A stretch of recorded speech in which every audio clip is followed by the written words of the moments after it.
just want to talk to you guys for a sec here. So let's go here. You guys let me know if it sounds really bad, please. Please let me know if it sounds really bad. I won't take offense. Especially not this time. You know? Doesn't sound too bad, right? Alright, guys, so basically, I haven't been around, but I think that it's important I wasn't. After Epstein died, and we went through all those logs, the court docs, the black book, the court doc, black book, and flight logs. A lot of weird stuff started happening. Now, I'm still willing to go over all of them. I don't mind.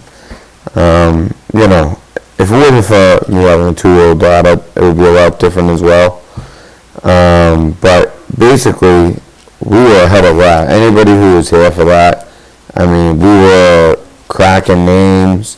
We were basically exposing this guy, his madam, all the billionaire friends, and then boom, he kills himself, and it becomes like the news. Now,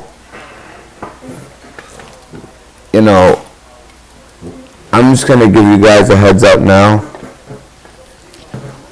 There's gonna be an IG report coming out soon that's gonna be a bombshell, and we'll know exactly how Epstein fit into that. There'll also be Huber will also be releasing his, most likely simultaneously. And from what I heard, Durham was in Utah just recently. Like, I think he might even be there right now, from what I heard. I have it inside, believe it or not. And Durham, who is a prosecutor out of Connecticut, who is also investigating all these same players, these elites and the Clinton Foundation and all these bad actors, he's there as well. Now, I don't know if they'd be exactly discussing their whole investigations, because that would be a conflict of interest, right? But I could see maybe if they both are kind of in a position where they're like, all right, they don't really know. They may be deciding if who to prosecute and who not to prosecute, based on if they flipped or the evidence or what it may be. What I can tell you, 100% fact, it's all coming out. Between Durham out of Connecticut, Hoover out of Utah, and Horowitz out of Horowitz, the attorney, the inspector general. So, with all that happening, now some of you guys might not be surprised at all by this. If you're like me and you follow Q for over 2 years, you've known this for years. You just kind of more like hoped and believed, kind of, but maybe it might be BS. But the wheels of justice is slow. But once they start moving, they don't stop. I mean, unless you somehow get offed in your jail cell, but even then, they're not going to stop. So, I just heard something. The fuck was that? Alright, but, so I just wanted to give you guys a heads up on that. Don't be surprised when that happens. All that Russia stuff, it was all BS, just to fool everybody. Then it was like all the crap at the border, which was the real deal Holyfield, but it was created. And it's so funny, it's like, it's such a simple tactic, but it it's effective at the same time. Yeah, I've been getting some equipment. It's just my my mic. I can't find it right now, and I didn't expect to go live tonight. It's a very like simple tactic. Whatever you have done, just accuse the enemy of doing that exact same thing. Hillary Clinton, Uranium One deal to Russia, selling them uranium, selling them access to our special access programs. If you guys saw the tweet by Comey, standing in the cornfield, talking about for corn be cut to, and the sentence didn't make sense. And then Devin Nunes, who happens to be a Republican, a very smart man, head of the Intelligence Committee, all of a sudden, 2 days later, puts a piece of corn, and he puts corn for to be cut.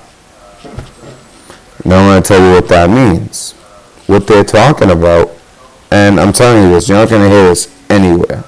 But go ahead, go look at Devin Nunes from like a couple weeks ago, same thing with James Comey, and you'll see their references to corn, and it's very cryptic. And with Comey's, it's obvious he's sending a message.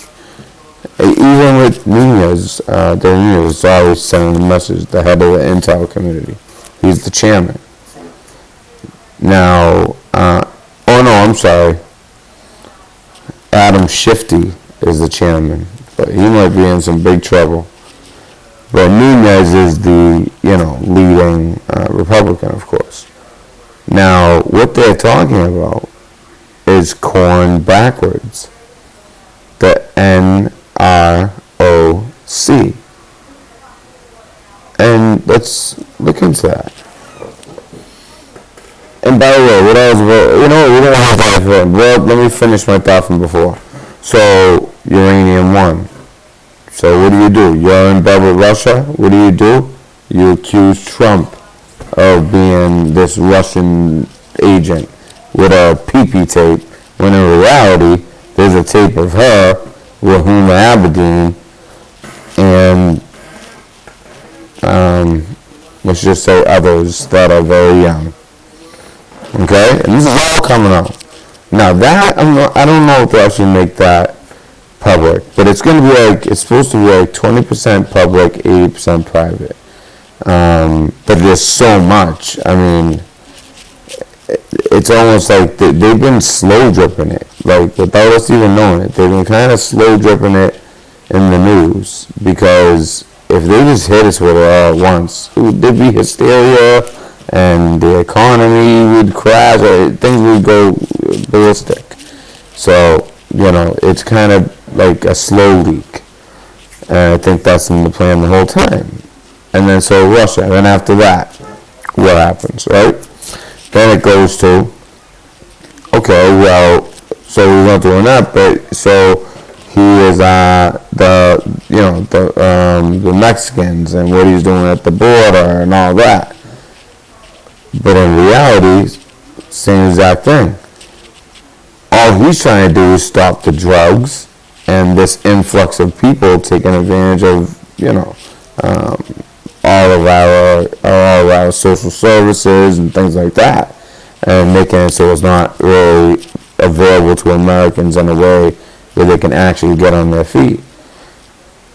Well, when you look at it from the other side, in reality, George Soros is the one who funded them to come up here. They're the ones who benefit from human trafficking, big time. And not just in the United States.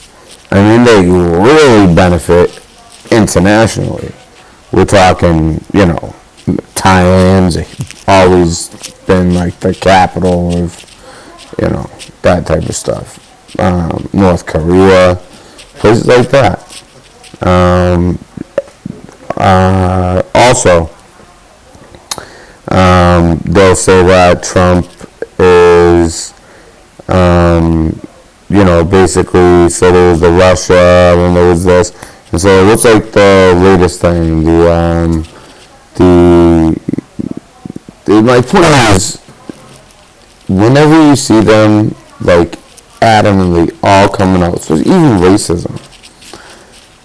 Now, I will agree, but it's only because of the media, that there is kind of like this undertone of racism that's coming out of these campaigns, but it's not because of Trump. Trump's not saying racist stuff.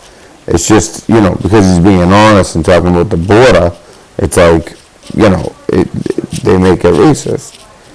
But in reality, the people who are actually racist and oppressing people are the Democrats. And this is coming from somebody from Massachusetts who used to be a Democrat. And then after the military, I became an independent. And then when Trump came along, I became a Republican. Or a populist, really. And it's just like I've been learning. And then ever since 2013, the Smith-Munn Act, the reason we see such polarized news, it's either it's raining or it's sunny. There's no in between, and there's no like absolute truth. And that's because in 2013 they passed the Smith-Munn Act, which lifted the ban on propaganda. Thanks, Obama, who was also the king of putting kids in cages and separating families. I mean, everything they accused Trump of doing, Obama did 10 times worse. You know how many people he's killed in Pakistan, let alone Afghanistan. I mean, Pakistan. I mean, no one thinks of us at war with Pakistan, but we used to have these drones, and some of this is classified, but I wasn't in for this. I just happened to find this information. So it wasn't my part of what I did. But these drones, there wasn't a person who would decide the kill list. The drones would decide the kill list. How crazy is that? And this is years ago. This is during Obama's years. And the drone would decide, all right, today, Ishmael dies, along with his wife. And that drone, from a very high altitude, would, it can see their heat signature. They're both gone. No human made the decision. No human knows why the drone made that decision. It's very scary when you think of it. All right? I mean, I'm telling you, I'm dropping as many little red pills as I can, because I just feel like there's a huge red pill coming for the whole country. It's going to be a great awakening. And one of the people who's going to be going down is the topic of this video, and it's the Pope himself. And as somebody who grew up Catholic, went through all the sacraments with the Catholic Church, I even had my baby baptized in the Catholic Church. I wasn't exactly thrilled about it, because personally I'm a born-again Christian. But, I at least, she's baptized, and she can make those decisions when the time comes, and we can talk about that stuff when the time comes. But we're going to talk about him and how he feels about America. And not just the conservatives, although you think he would like the conservatives. You think he would have a problem with the liberals. No, he doesn't like either side. He'd rather protect pedophiles, because that just seems to be what the elites do. I'll be honest with you guys, not only was I being harassed with frequencies and stuff like that, I ended up going to see a neurologist, and she like looked at me like I had 10 heads. But then once I explained my background, all of a sudden it was like she was just like, oh, well, an MRI. She never even said like, maybe you should see like this, or I don't think that's true. I was like, have you ever heard of that? She's like, no. I was like, okay, so is this psychosomatic? She's like, it doesn't sound like it. It's like, will you just say it? Like, yes, you're a neurologist and you're aware that they can use frequencies to put us in different moods. They can make you depressed. They can make you horny. They can make you, like, literally, like, depressed to the point where, they can make you anxious. They can cause you physical pain. Any of you targeted individuals know exactly what I'm talking about. And I hate even giving them that satisfaction and knowing that it gets to me. So, let's just get into the stories, because I don't want to even talk about that really. Alright. I didn't finish. So, yes. The NROC. Charles Harding knows what I'm talking about. So, and Charles, do you know what that is? Let me show you guys. First, let me make sure I'm sharing correctly.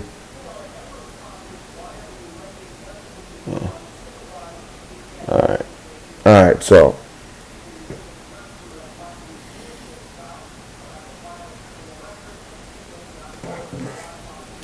Alright, guys, so.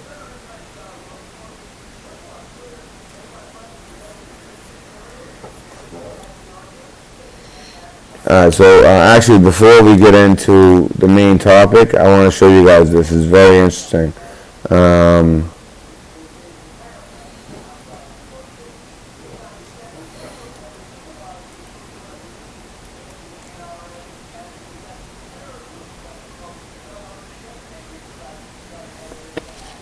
I'm telling you, this laptop, I'm going to have to get another laptop. I can't even friggin', I have to spell like this. I wasted the money on the wrong stuff. But then again, this stuff wasn't going on. James Comey, Corn.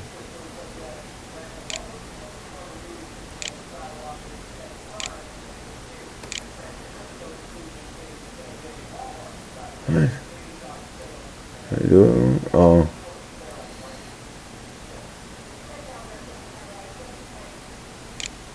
This is wicked interesting. Wait till you guys see this. So interesting. It blew my mind when I saw it. Because I know exactly what the NROC is. And that's what they're talking about. And honestly, I was wondering, I'm like, how is the deep state still, like, semi-operating? Well, this is how they were. And he was giving them a heads up. Obviously, I'm not following this creep. Let's see top. Are they going to show the exact one?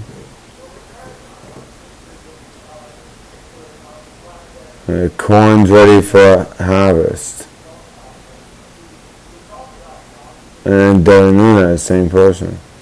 Alright, so you know what? We'll go straight to James Comey. And he's very cryptic. I mean, head of the FBI. He's very, very cryptic. But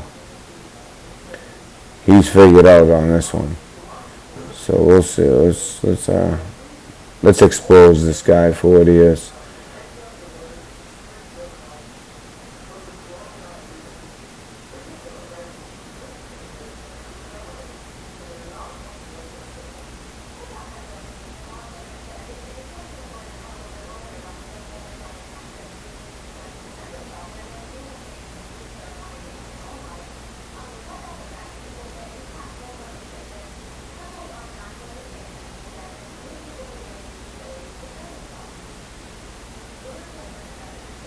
So many answers. I'm telling you, there's stuff for it all. Oh, you see that cornfield?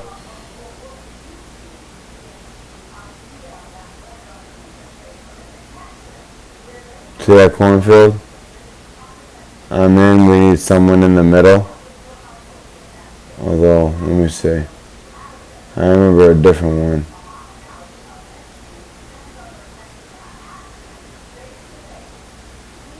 Come on, call me. Where is it? Where is it? Expose yourself. You know what? Actually, let me just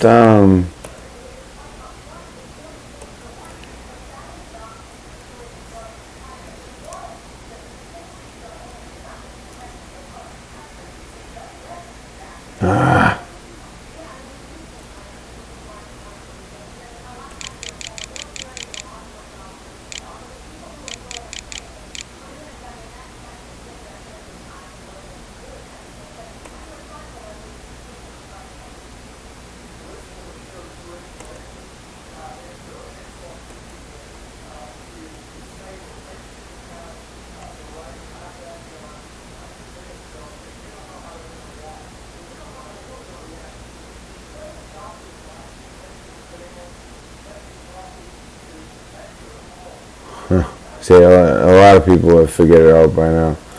But the corn is ready to be cut. Here we go. Oh, man. So July 27th. So he must have took it down. He must have took it down. That's all I can think of. Yeah, he must have took it down. He must have.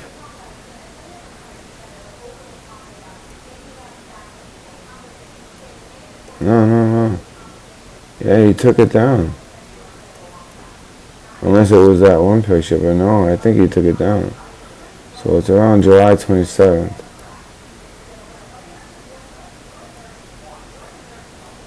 Oh, remember we were talking about August 15th? Look at it, with Coates. And the last thing Q said was, after C comes D. Meaning once Coates is replaced as the head of the DNI. And guess what falls under the DNI? Yes, you guessed it. The NROC, which is corn spelled backwards. So he deleted it. He deleted it. Unbelievable. After all that, he deleted it. But I know who didn't delete. So in response to that, in response to this, see, people are making fun of him, man. Because this really is happening. Oh, someone got it. Someone screenshot it. Good. See, this guy doesn't really understand what it means. But there he is in the cornfields. And then it says like corn to be cut or something like that. Corn, the corn. Oh.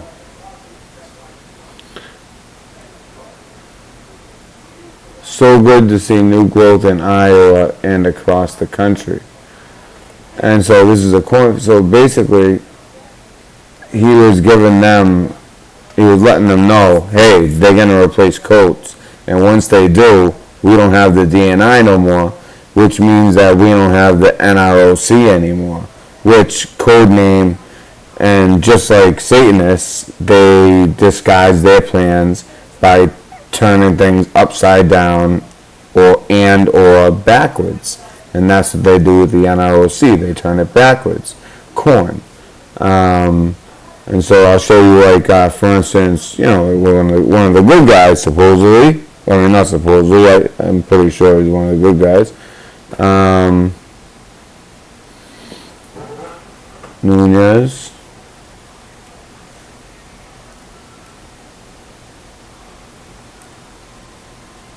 Damn it. Where's my, God damn it. Where's my, Oh, I hate using the Lord's name in vain. I always do that by accident. Alright.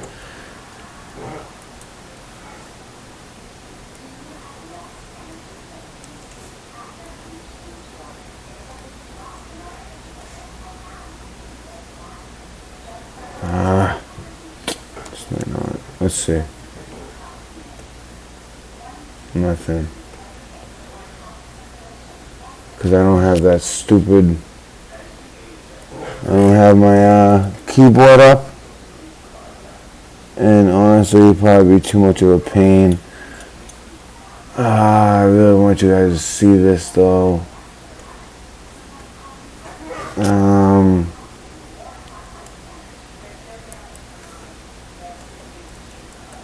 Alright, well, regardless, let me see it. Yeah,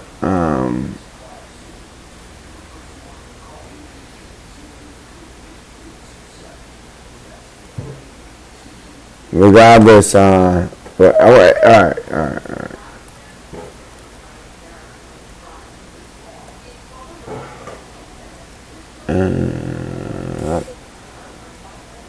Can't even like delete. I can go like this. N. I can't use N either. Oh, I can. Okay, so I can use it. Okay, I can do this. So I'm going to show you guys what I'm talking about.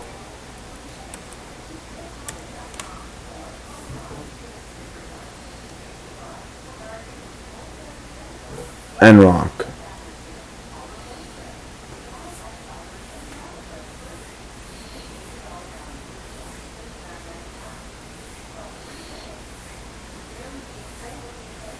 I mean, there's a lot of different things with that acronym.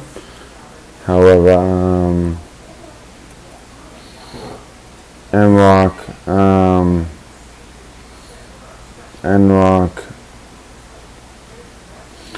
What did it say? 23? 23, 23 acronyms. Right? Didn't I see that?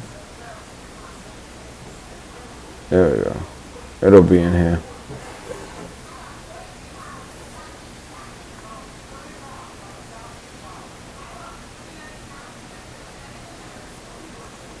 National Reconnaissance Operations Center.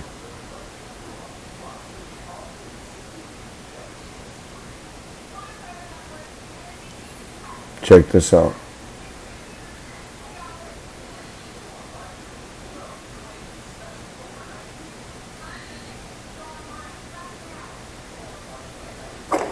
Allied Central, and they're under the DNI as well. Navy requirements, oversight, oh, you know, this isn't really giving us much.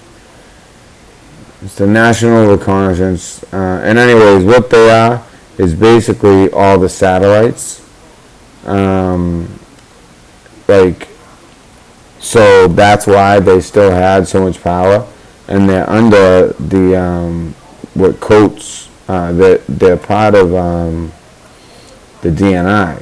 So Coates actually, you know, was over them, and you know, the people who are in this who are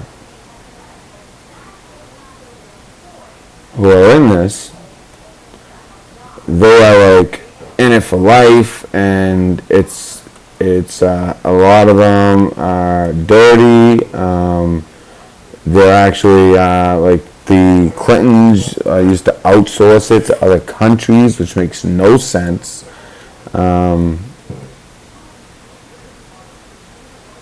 Where is it? Where'd it go? Oh, okay.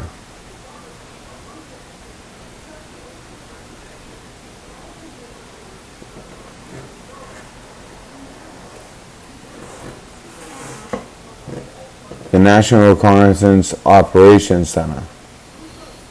And you see that they're considered the wizards and warlocks as well. You see that?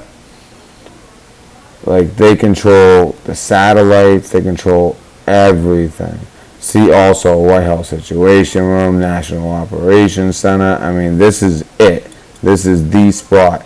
This is like one of those things that like nobody knows about.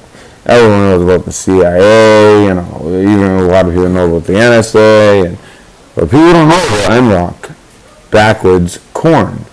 And that's what Comey was talking about. And then if you guys go to Devin Nunes, put him into Twitter, put him in, and he won't just put the corn is ready to be cut and harvested or whatever. He'll write it in like a backwards way. And what they're doing is they're referencing the NROC. What they do is like they'll reference like this old video game, believe it or not, and it says like your bases we now take, or something like that, and it's like broken English like that, and they use it, and it's very interesting. I find it interesting, right up my alley and what I did in the military. But the United States National Reconnaissance Operations Center is the focal point for the National Reconnaissance Office, current operations, and for time-sensitive, space-borne intelligence reporting for the United States intelligence community, which is under the DNI, by the way. So now that Coates is out, Trump now has NROC, and that was something. And by the way, guys, if you want to know what I did, this is it. See the signals intelligence? That's what I did in the Navy. NROC serves as the backup to the Joint Space Operations Center, located at Vandenberg Air Force Base, California, New York's 222nd Command and Control Squadron. Provides personnel augmentation to NROC. They make it sound like NROC's under it.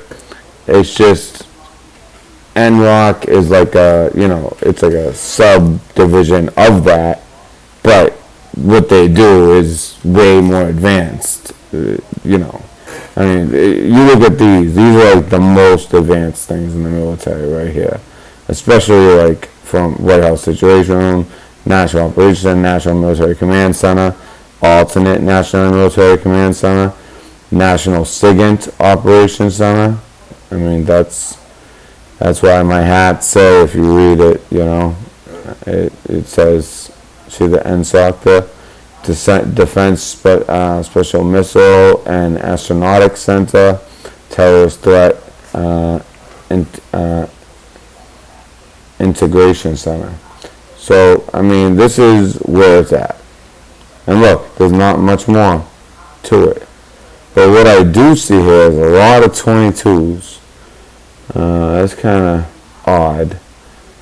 The logo, railroad logo, that's for sure. But anyways, the corn is ready to be cut. So it looks like we took their last thing that they had under Dan Coates.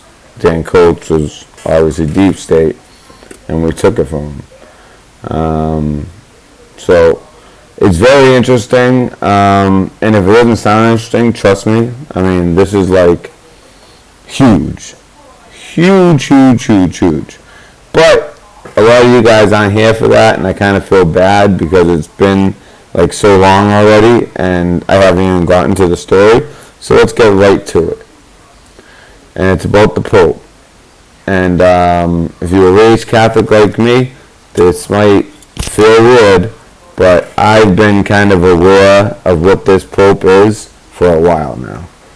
So let me see if I can full screen this one. Make it easier for you guys. Alright.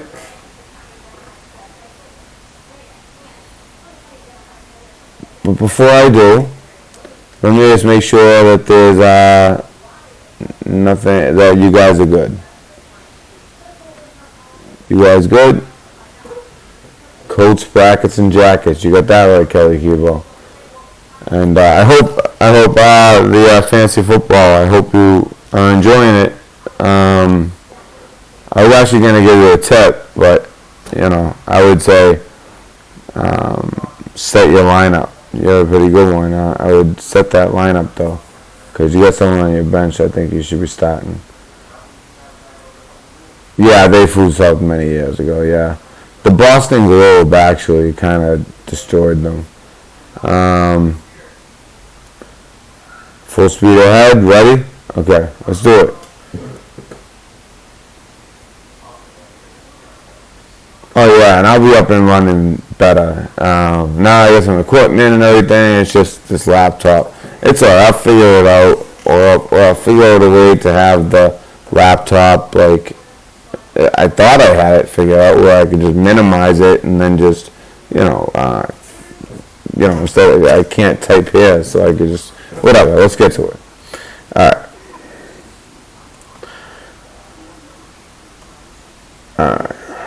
This is crazy. Well, you know what? Let's start with some context. This is what it's all about. Okay? This is why he said what he said and why there's so much controversy. So, former U.S. Cardinal. Now, to be clear, a cardinal, I mean, there's a priest, and then there's a bishop, and then, I mean, if you're under a pope, the closest thing you can do to a pope without being a pope is a cardinal, if I'm not mistaken. If I'm incorrect, please correct me, but I'm almost positive that's the case. So we're talking extremely high rank. Like, when this pope dies, this would be one of the guys that they'd be choosing from to be the next pope. All right, that's the quality of men that they have there. It's sickening. And I'm not sharing screen, so let me get that. So we're gonna check this out. Former U.S. Cardinal Theodore McCarrick defrocked by Pope Francis. Now it sounds like, oh, well, the Pope did the right thing. He defrocked him. Yeah, the last Pope said he wanted to defrock him. With this guy, and defrock basically means, strip him of his titles. But, and also he's an American cardinal.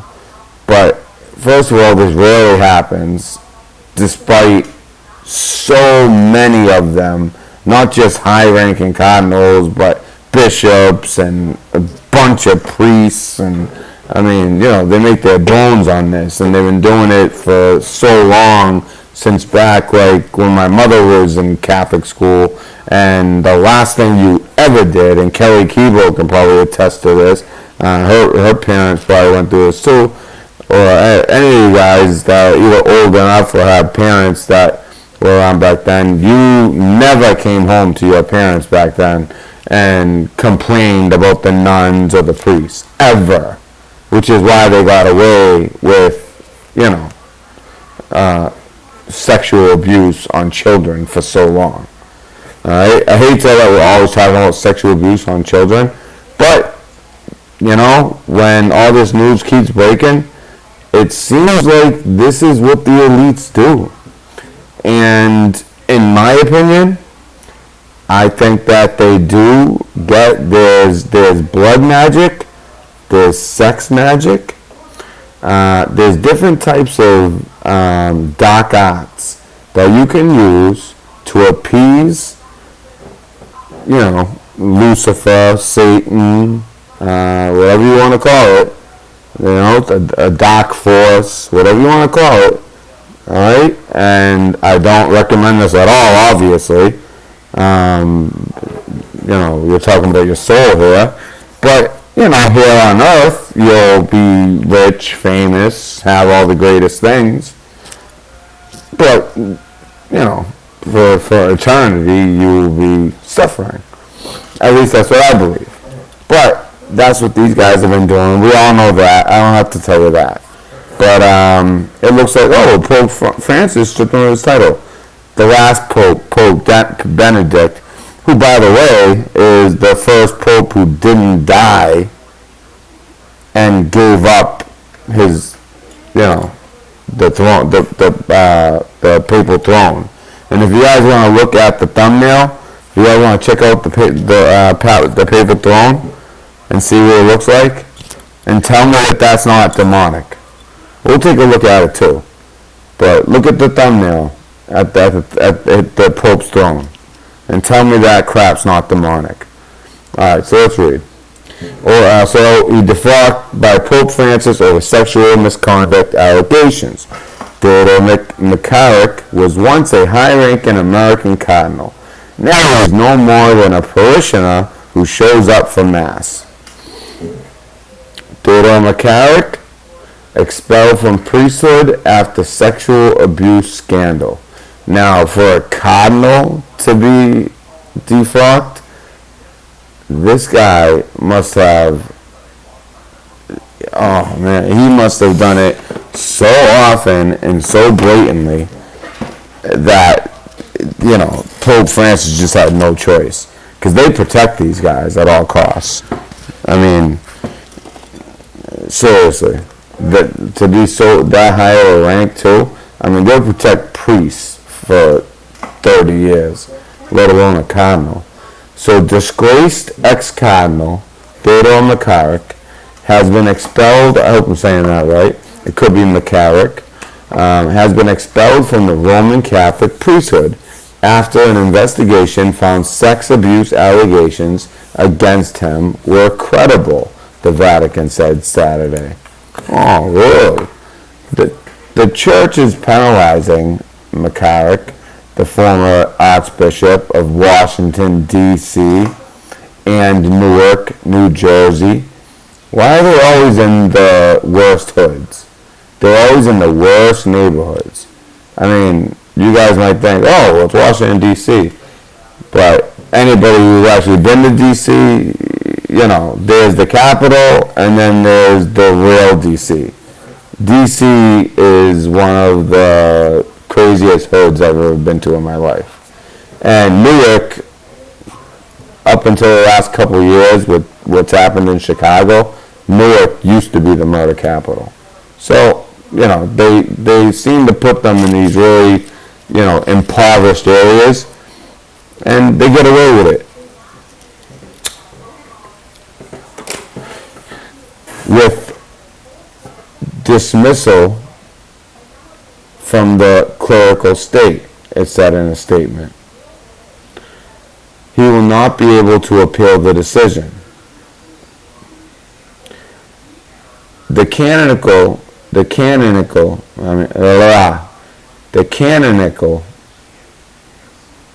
investigation found that he was guilty of sins against the Sixth Commandment with minors and with adults, with the aggravating factor of the abuse of power. He was also found guilty of solicitation during confession. Oh, I thought they couldn't use confession against you. You know what? They probably just caught him with solicitation, and afterwards, after he got caught, he confessed, and they tried to clean it up a bit and make it sound like he got caught through confession. Last I checked, you can't be charged from confession unless someone can tell me different.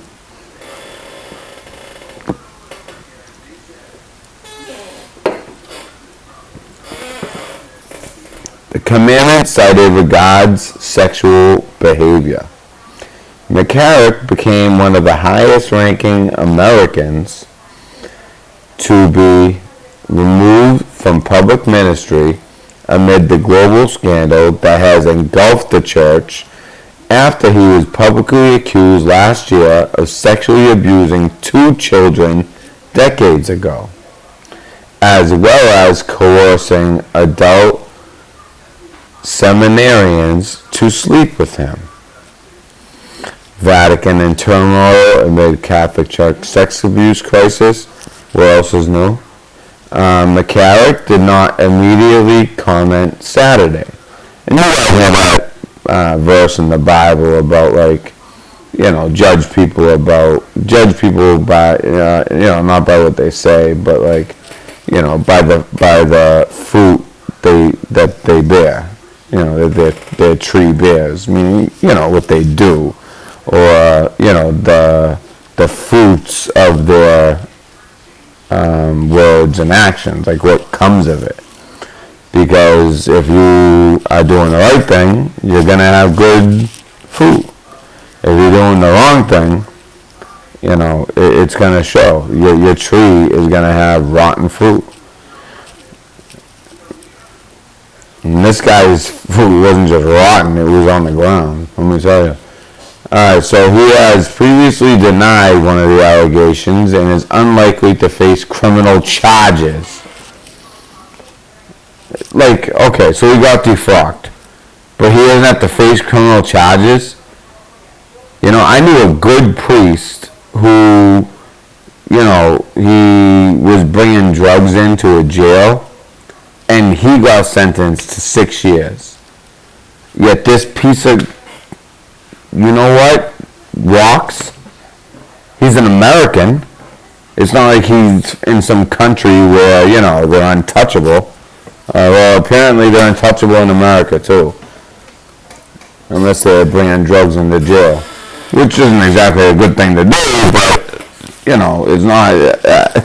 I'd rather that guy be on the street than a child molesting cardinal with power. This is disgusting.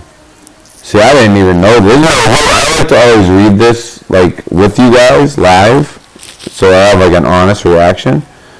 So that is crazy. That is crazy.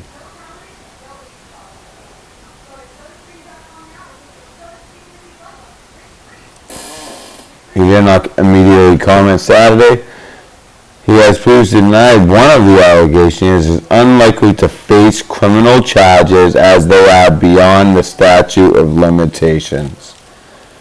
There shouldn't be any statute of limitations on, it depends. You know what? If he solicited someone for prostitution that was an adult, okay.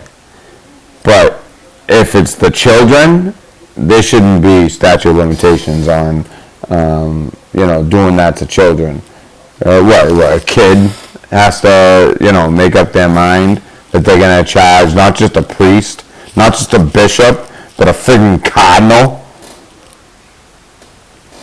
That takes many years of therapy, and you gotta become an adult, and, to make sure that you're not going to let it happen to kids, and, that's a decision that an adult makes, not a child. There shouldn't be a statute of limitations on that when it comes to children.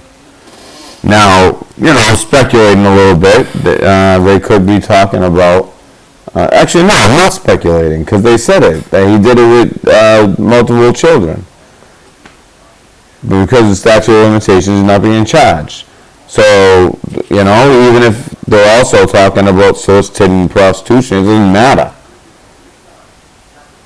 He's not being charged for the kids. And it says 50 years. I don't care if it was 50 years ago. A teenage altar boy. So that guy's like an old man now, but I don't know. So what is the statute of limitation? I'd like to know. 50 years ago. If it was 30 years ago, I bet you still wouldn't get charged. It's just, I don't know. If it was 20 years ago, it's just sick. Pope Francis accepted his resignation. So he didn't know, why didn't he fuck him? Why do they have to lie? This is what I learned about the media. Why do they have to lie? Why do they have to try to make this Pope, who really, honestly, like, I don't like talking bad about the Pope. But this Pope, the things he said,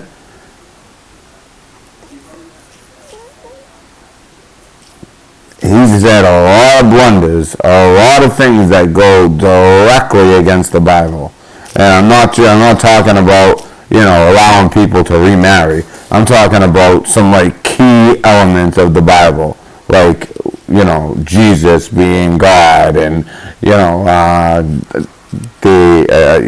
talking about, he said, the whole thing where they were singing for Satan. If you guys remember that one. There's times where he talks about that Jesus was just a man.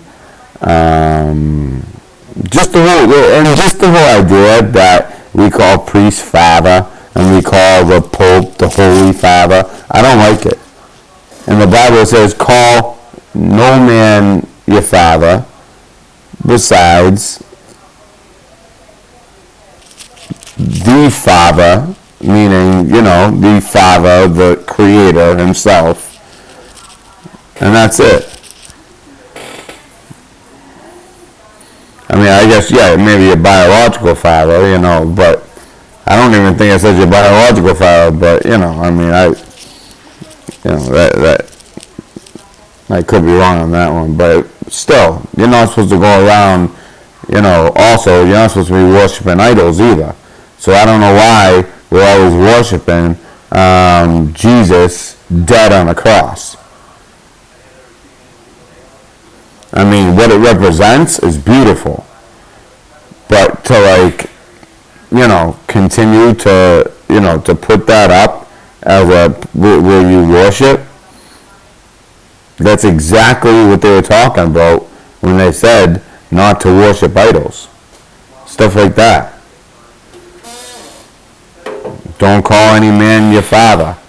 Alright, we'll call the Pope Holy Father, and we'll call this priest that's raping kids and this cardinal raping kids, we'll call them father as well.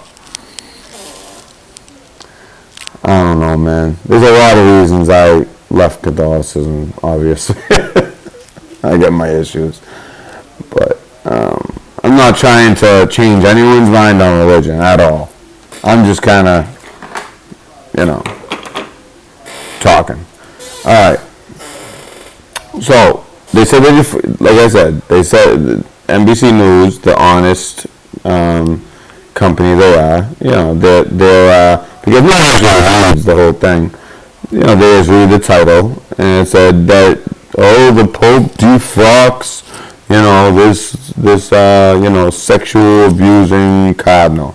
No, Pope Francis accepted his resignation from the College of Cardinals in July and ordered him to observe a life of prayer and penance in seclusion. Meaning,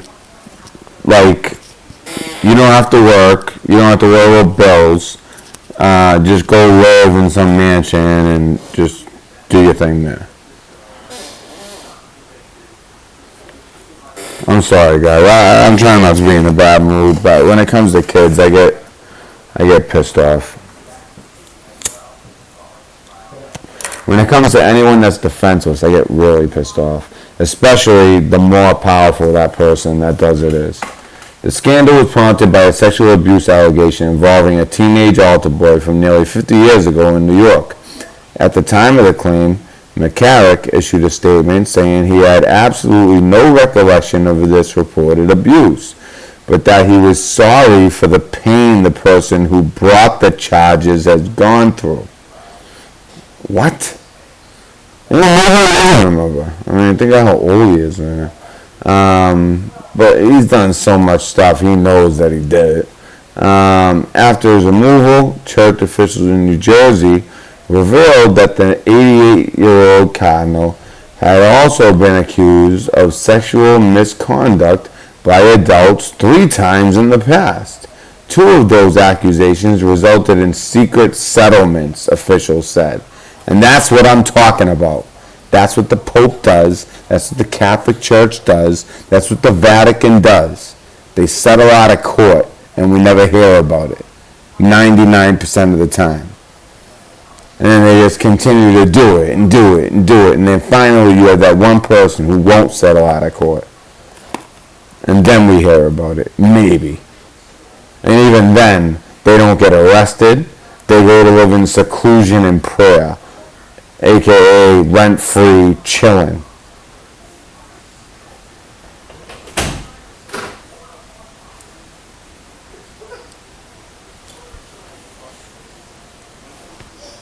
McCarrick has not commented on subsequent allegations, including from a man who said the Cardinal, a family friend, had abused him starting when he was 11. Well, he's not going to comment on that.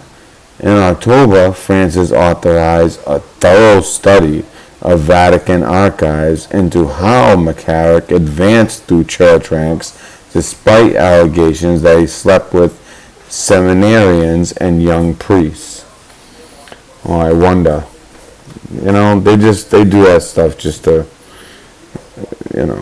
for image purposes, because even though in the United States the Catholic Church is dying, it's still huge in Central and South America and, other places in the world. The Vatican was informed in a 2000 letter from a seminary professor that McCarrick, then Archbishop of Washington, had pressured seminarians to sleep with him, but McCarrick was still made a cardinal the next year, and he remained one of the American Church's most sought-after fundraisers and commencement speakers, gaining honorary degrees from prominent Catholic universities, at least 6 of which have been rescinded. Alright, hold on one second, guys.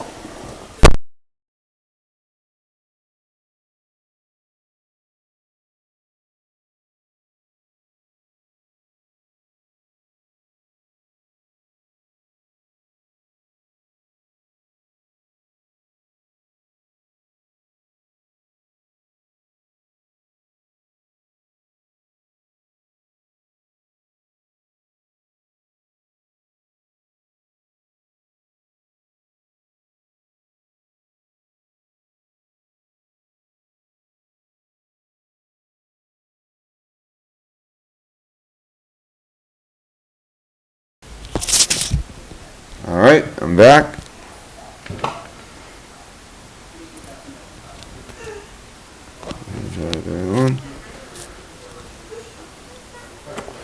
Last year, Archbishop Carlo Maria Vigano, the former papal ambassador to the United States, wrote a public letter that called for the resignation of Pope Francis for give me 1 second, guys.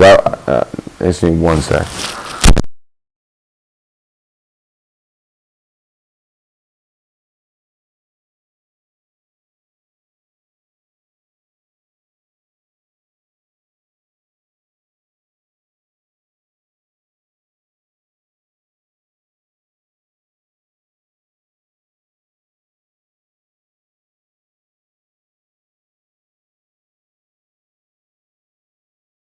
Okay, I'm here.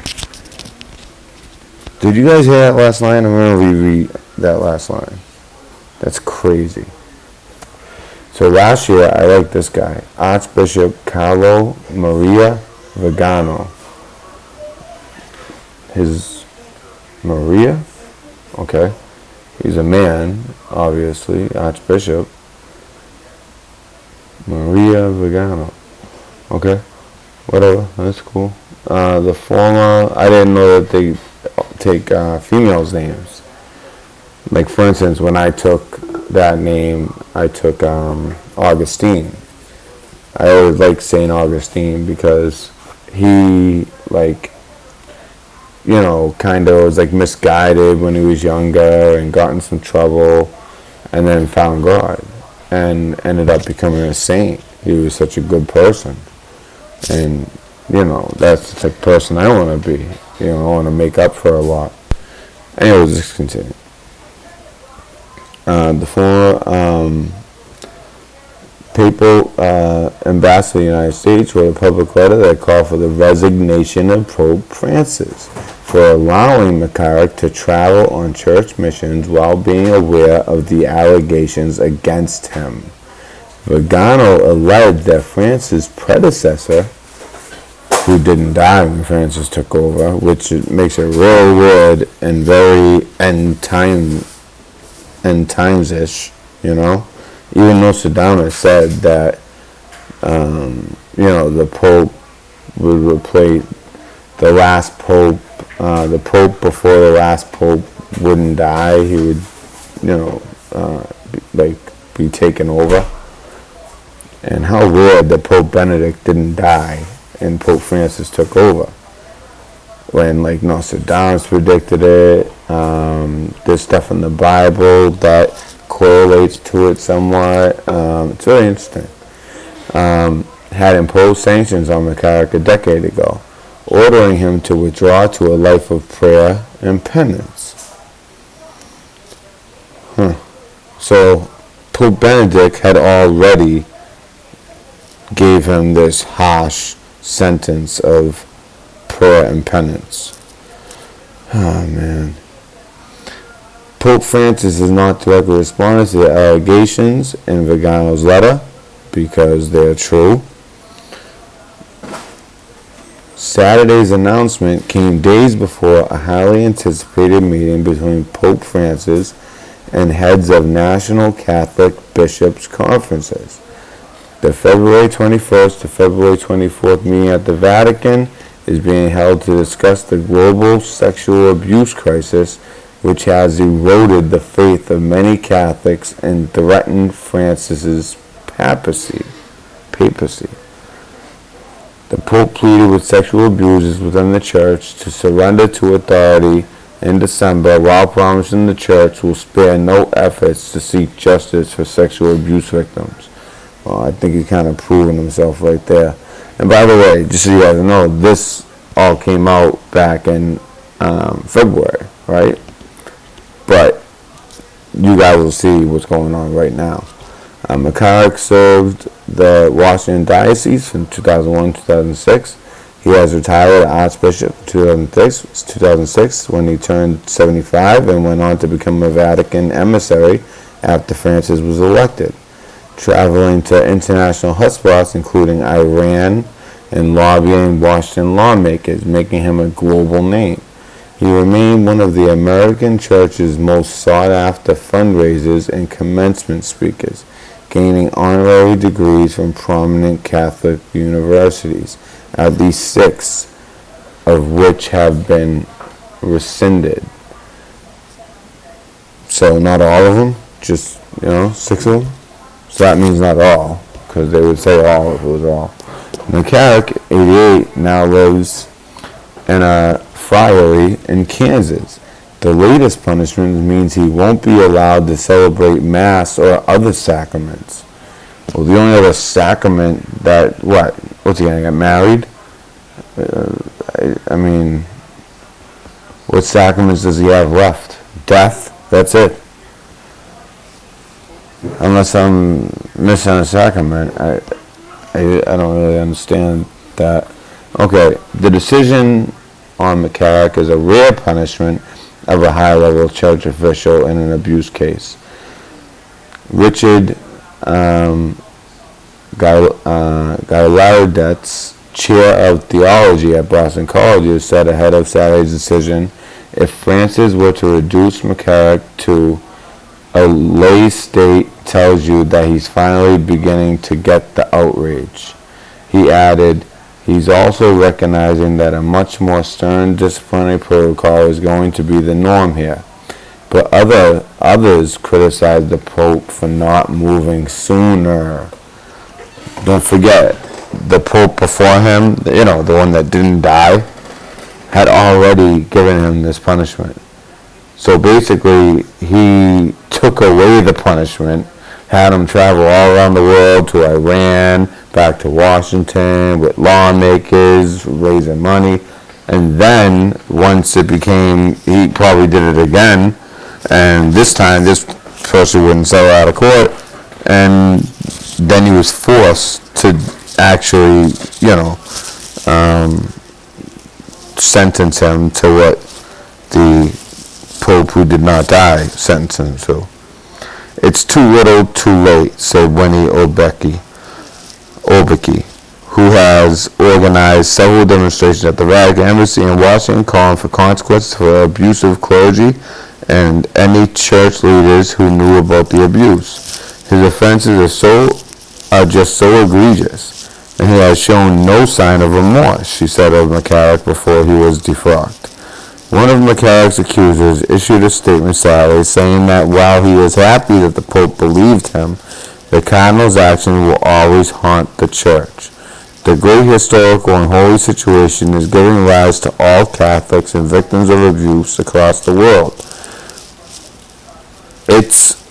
I think it's a typo. It is time for us to prepare for a complete, either that or it might be another situation where they're trying to send a message like corn to be cut, whatever it was. For us to prepare for the complete cleansing of the Church, James Grind said. Okay, so that was that. Now let's look at this. So now this is about the Pope and how he feels about us Americans.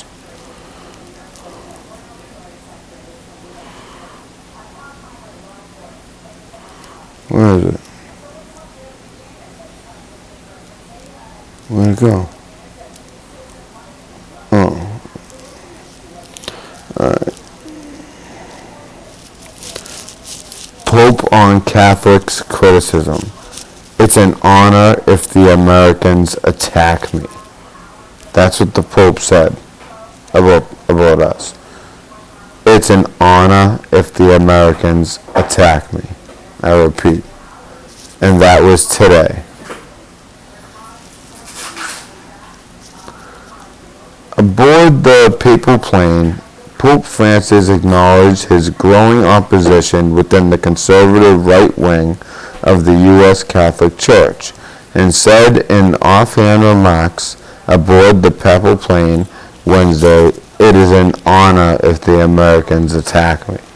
Francis commenting on critics of his papacy when he received a copy of a new book about his detractors in the United States, How America Wants to Change the Pope.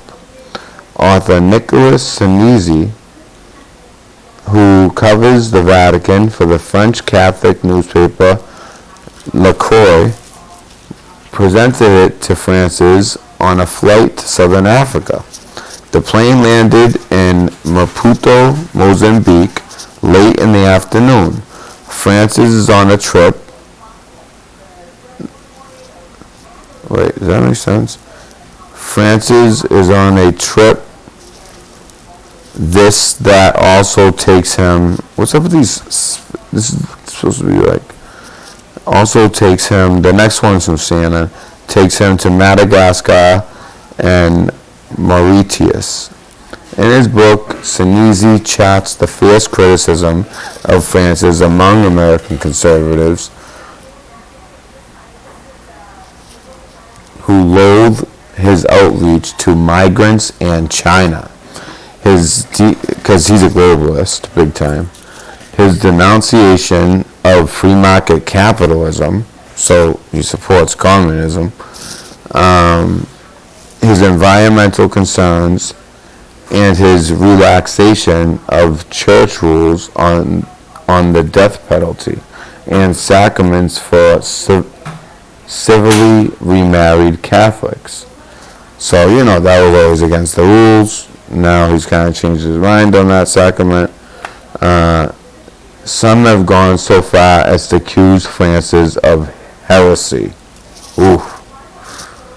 The Pope's most outspoken conservative critic in the U.S. include Cardinal Raymond Burke, who Francis ousted as a Vatican Supreme Court Justice, and former White House advisor Steve Bannon. Well-funded right-wing Catholic media amplified their disapproval.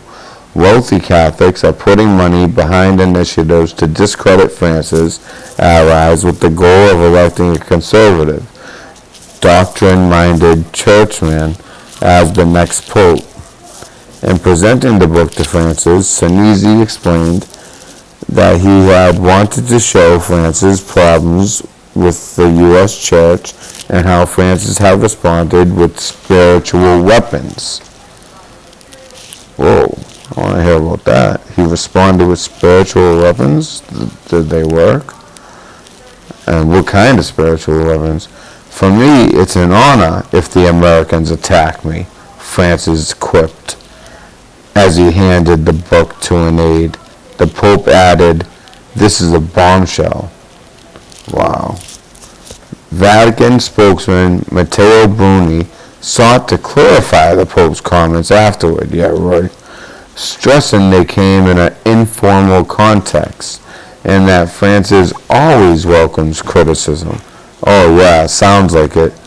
Yeah, he sounds like he really loved the criticism he was getting about,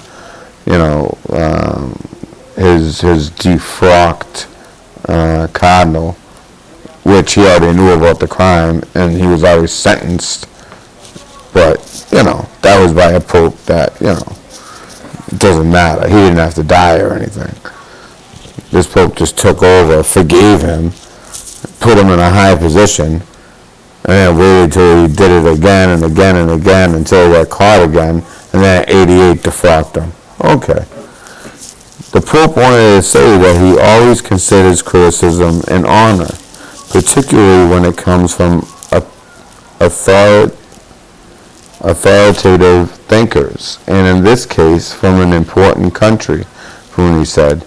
France's fraught relations with the U.S. church hierarchy has escalated in the last year, following published accusations by a former Vatican ambassador that Francis had followed others in turning a blind eye to the sexual misconduct of an American prelate, now former Cardinal Theodore McCarrick.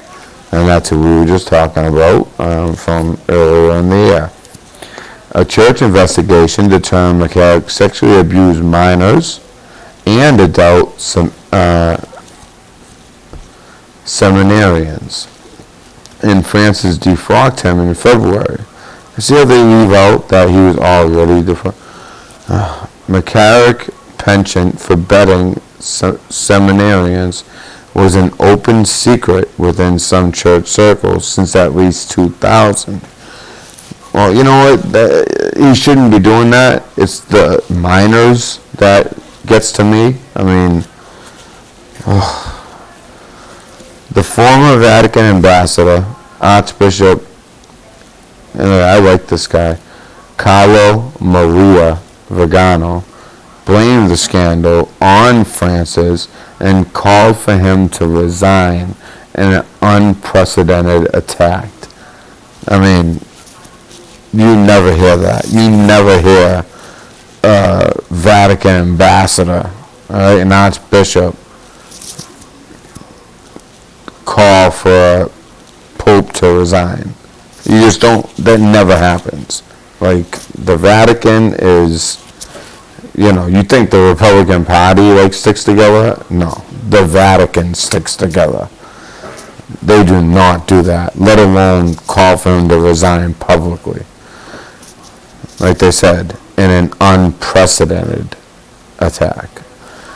Vigano accused Francis of having rehabilitated McCarrick from secret sanctions Pope Benedict the 16th imposed but never fully enforced. See, Benedict imposed them, but they were never enforced by Francis.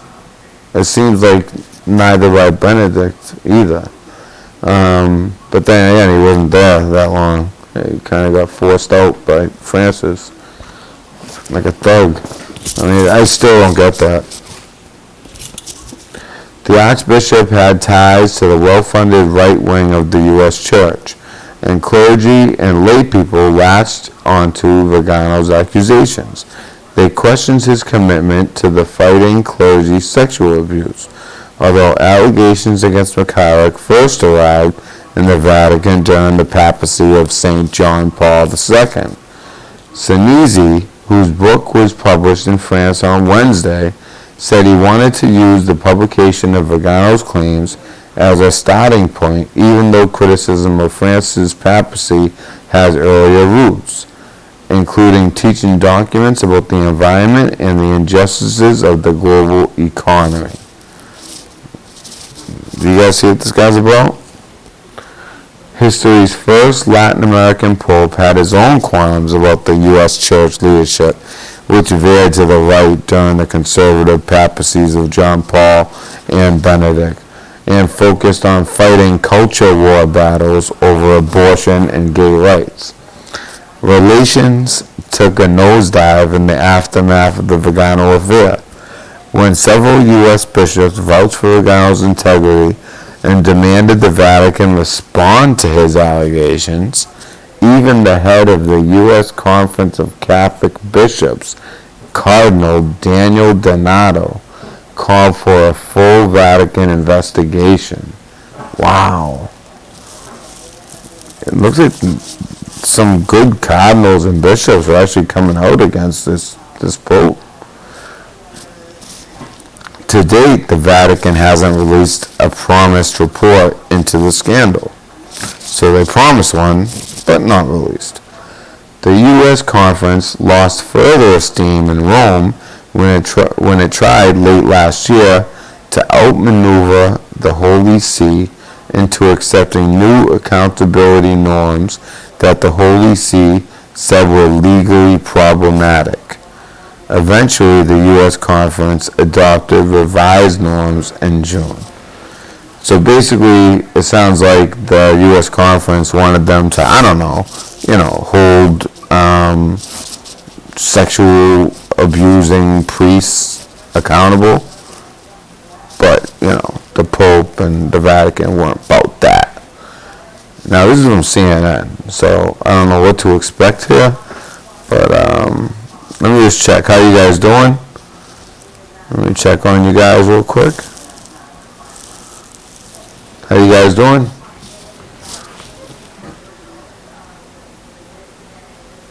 No, not all of them. Yeah, they're not all evil.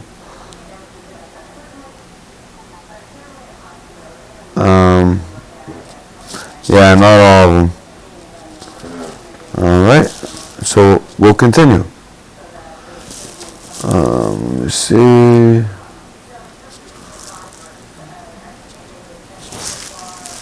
And then I'll make sure after this, we'll do a quick chat. I got a few things I want to run by you guys. And then I'm going to have to edit out the first 5 minutes. Alright, so we'll continue. Oh, Hannibal, hi, how you doing? Original OG, how you doing, brother? Susie Q, and I agree. They aren't all evil beasts, no. It sounds like a couple of those bishops and cardinals are trying to do the right thing at least, But, Lottie Schaff, how are you? All roads lead to Rome, that's true. Kelly Keeble, yeah, I was impressed when that one man stood up, yeah.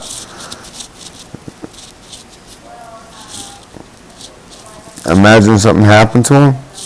You never know, you know what I mean? The Vatican, it's like its own world. I mean, like they said, it was unprecedented. Meaning, for as long as there's been popes, that has never happened.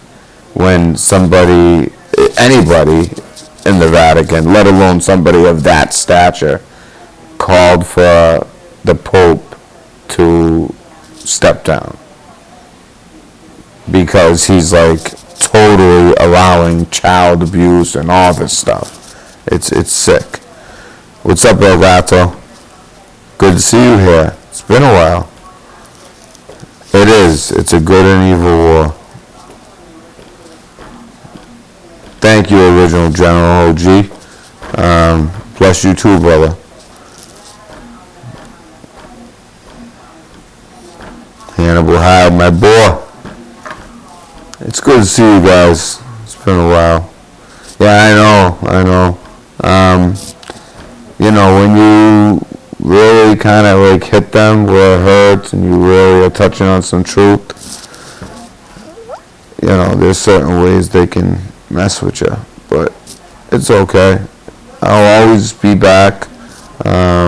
Sometimes it's smart to take a week. I don't like to take more than a week. That wasn't my intention, but I meant to take a week. Ended up taking a little bit more than that, obviously, but I needed it.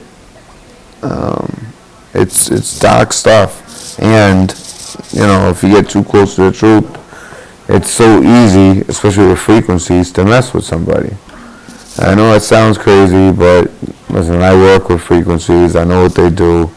I even went and saw a neurologist, and she didn't even blink an eye. She knew exactly what the deal was. I mean, at first she was kind of like, huh? And then when I told her what I did in the military, and I also told her, like, and I have a YouTube channel, and I don't talk about anything classified, but I do expose certain things. And at that point, it's like, she was just like, all right, then we're gonna order an MRI, and she just told, I was like, so there's a good chance that maybe they're using frequencies to. She's like, well, it's possible. She's like, you know that better than me. I'm like, wow, it's crazy.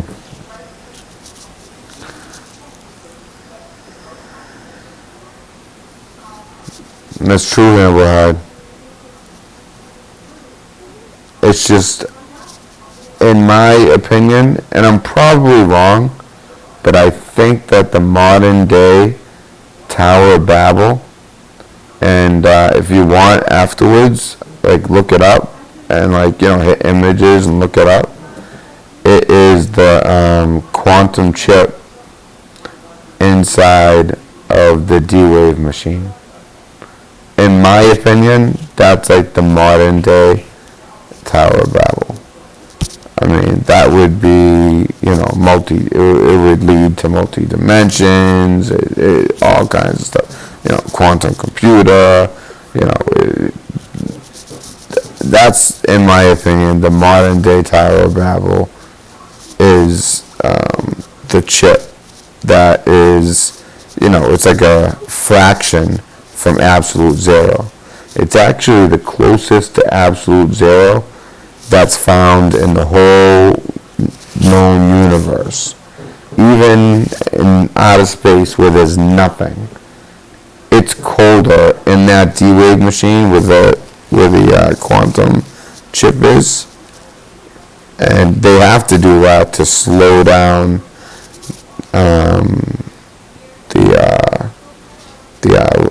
the protons, and they need to slow them down so much. And when you slow them that slow, because it's so cold, like I said, colder than outer space. Like it's the coldest place known to man. And when you do that, then binary of ones and zeros. Well, when it gets that cold, ones can be zeros or ones, and zeros can be ones or zeros. The best way to describe it is like, you can have two dice. Well, you can roll that dice, and it could be a 1, a 2, a 3, a 4, a 5, a 6. It could be any of those things. So you have those two dice, you roll it, and you can come up with, many different combinations. Whereas if you just have, a piece of paper with a 1 on it and a piece of paper with a 0, you're always going to get the same thing. So that's that's an idea behind it. But, that's what I think as far as the Tower of Babel. I think it's the inside of the D-Wave. And any of you guys curious about that after the video, check it out. It's pretty interesting. And if you want to learn more about it, and especially like the science of it, and even just the idea, just anything, I would recommend Anthony Patch. So that's Anthony Patch, Patch. We've met for coffee like about 5 times now. I think that he is the smartest man that we have in the truth community, in my opinion. He's the most intelligent guy we got. Alright, so we're going to get to the CNN article. I haven't read it yet, so I don't know how they're going to portray this, but we know that they're all about what most of us are not about, but let's see.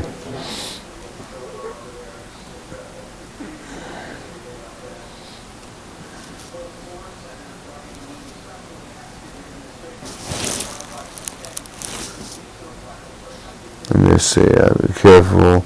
I will. Rightful, so you have a child to take care of you. Yeah, but at the same time, I'll always be here telling truth. I have to.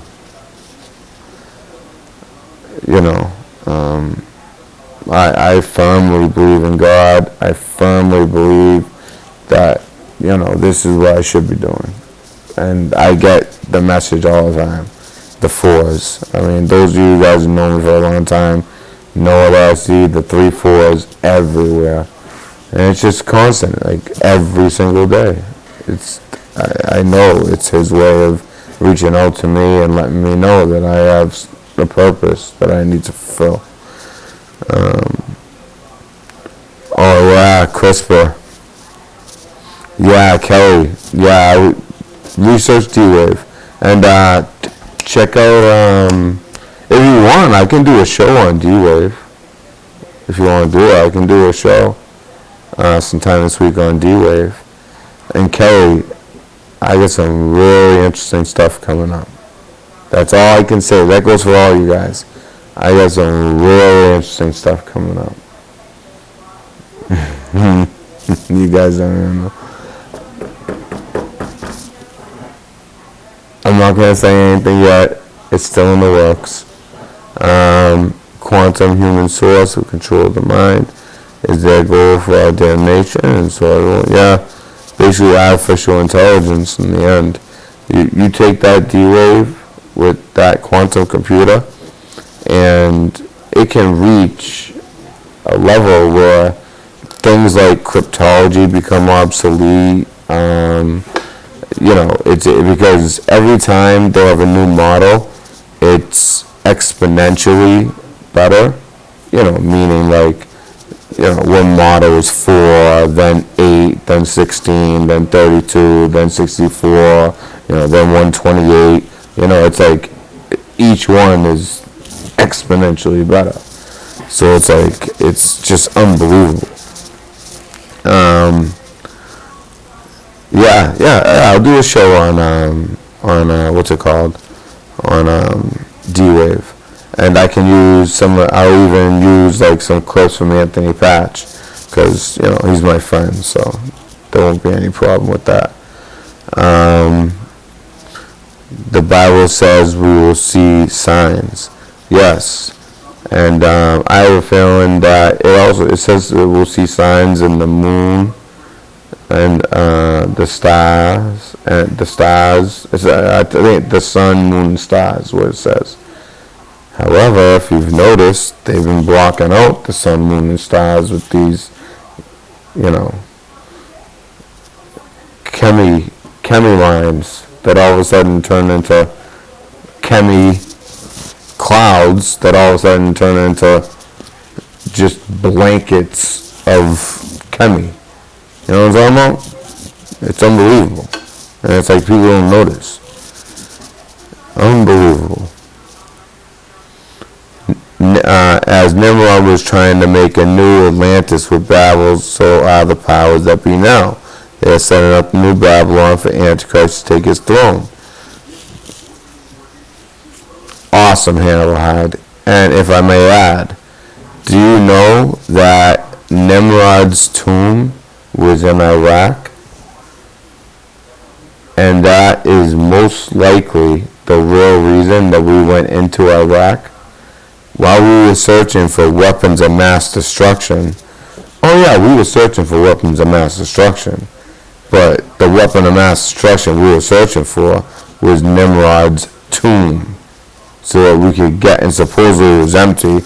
I mean, not that we couldn't get his DNA and recreate him, but supposedly they got his head. That's the word. They got Nimrod's head. I don't know if that's true, but that's the word. They got Nimrod's head, and they're going to recreate him with his DNA. That's what a lot of people think. I'm one of those people. So, the whole tower, but then I think that they're going to use him, merge him with machine, just like they will people. But I think that, with AI and quantum mechanics, along with the DNA of Nimrod, which we got in Iraq when we invaded in '03. So, what you said makes total sense to me.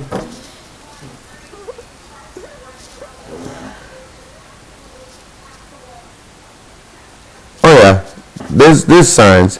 As much as they try to cover it up. Now we have to remember, the devil has dominion over earth and everything in it. He's the boss here. Well, I wouldn't call him the boss, because ultimately God has the ultimate power and can overrule anything. But especially as we get closer to these end days, and really in general, period, this is the devil's domain. This fleshy, this is the devil's world. That's in the Bible. The God has the ultimate power, but this is the devil's world. And he's allowed to operate within certain parameters.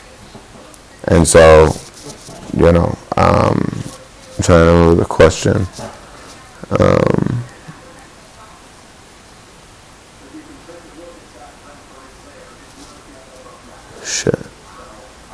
Shoot. Oh man, I can't. True story Giants in Iraq.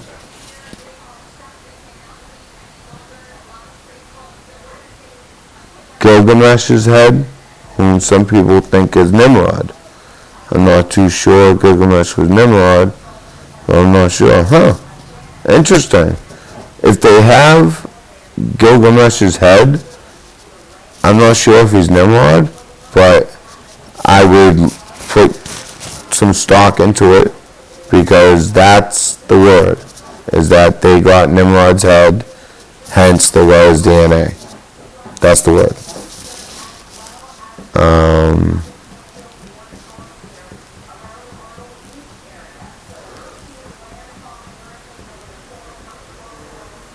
Yeah.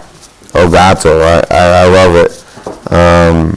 In this country, in other countries, they respect their elders, and your grandma, your great grandma still live in your house with you. Whereas in this country, we send our grandparents to nursing homes. I mean, which I understand to a point, if they're gonna hurt themselves. But a lot of people send their grandparents to nursing homes, and really they're just old. They're not exactly gonna hurt themselves if they're cared for. We're famous for doing that. Like in Japan, they really look down on us for doing that. They really do. When I was in Okinawa, I remember some guy, he couldn't believe it. He could not believe it. The idea of a nursing home, he couldn't grasp it. Because, you care for your elders until the day they die. And then after they die, you pray to your ancestors over and over and over. And it's all about honoring your family. So, it's culture shock. And I think it's important that we talk to our elders. They're wise. They get to a point where, I just went to, my daughter's great-grandfather, so her mother's grandfather, and it was his 90th birthday. And he's in a nursing home, but he's one of those where he just recently, these last couple of years, has, dementia. And it's real sad. He's a Korean War vet, Marine, very proud man, good man. But it's funny because every time we sit down to talk, he thinks that we're talking business because, I'm white, he's black. So he always thinks like I'm a businessman there to talk to him because he had his own business.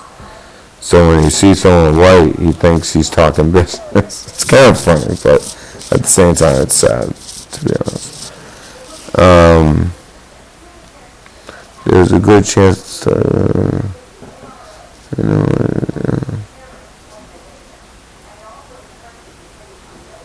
history has been changed. Possibly, a lot of people feel like that. Personally, I think that history's been hidden. I don't know if it's literally been changed. Like as far as like I know a lot of people, because it's fun. It's a lot of fun to do the what's it called, the Mandela effects. But I don't. I think it's one of those things that's psychological, But I think that history could be more hidden than changed. But that's just my opinion, I'm not a know-all. I just, But I do, I try to give the most educated opinion I can. Goes to the conquerors, right? Exactly. So yeah. So it's hidden, so it's changed. Yes. Good point here, Wahid. A really good point. It does. History is written by the victors. If the Nazis won World War II, the history books would look a lot different. Now, that means that they would literally change history. Whereas I kind of worded it different. I said, well, history, it's more so like hidden. But yeah, I was like kind of thinking like biblical. But yeah, you're absolutely right. Absolutely right. Yep, to the victors go the spoils. But yeah, absolutely right. Great point. Great point here, Rahad. Actually, since the times of Azazel, judgment from God through Enoch. I wish that they hide the history. Yeah, I mean, they do hide the history, but by hiding the history, you're changing the history. As Hannibal Hyde just actually clarified very eloquently. I think that was a good job. Bless brother, I didn't forget. Matt, exactly. Yeah, great point, brother. All that has been hidden will be revealed for the end time. Amen. Amen, brother. And that's the great part. All that's been hidden. And you know what? Jesus said, we will do, if we're true believers, we will do even greater works than he did. I mean, how's that? I couldn't imagine doing greater works than Jesus. I mean, he basically did it all, I mean, well, that's what he said. We should look back a little. Yeah, actually, when I look back a little, so it's so funny you said that, Elgato. I was actually talking to someone about that today. And I was talking about, I was like, from an American perspective, we look at it one way. But in reality, law just tells men to fix. Oh, I didn't know what that was. That almost looked like graphic. But no, I think that's two fingers holding a pill. I don't know what that was. It says urologist. That's kind of weird. Let me get that off the screen.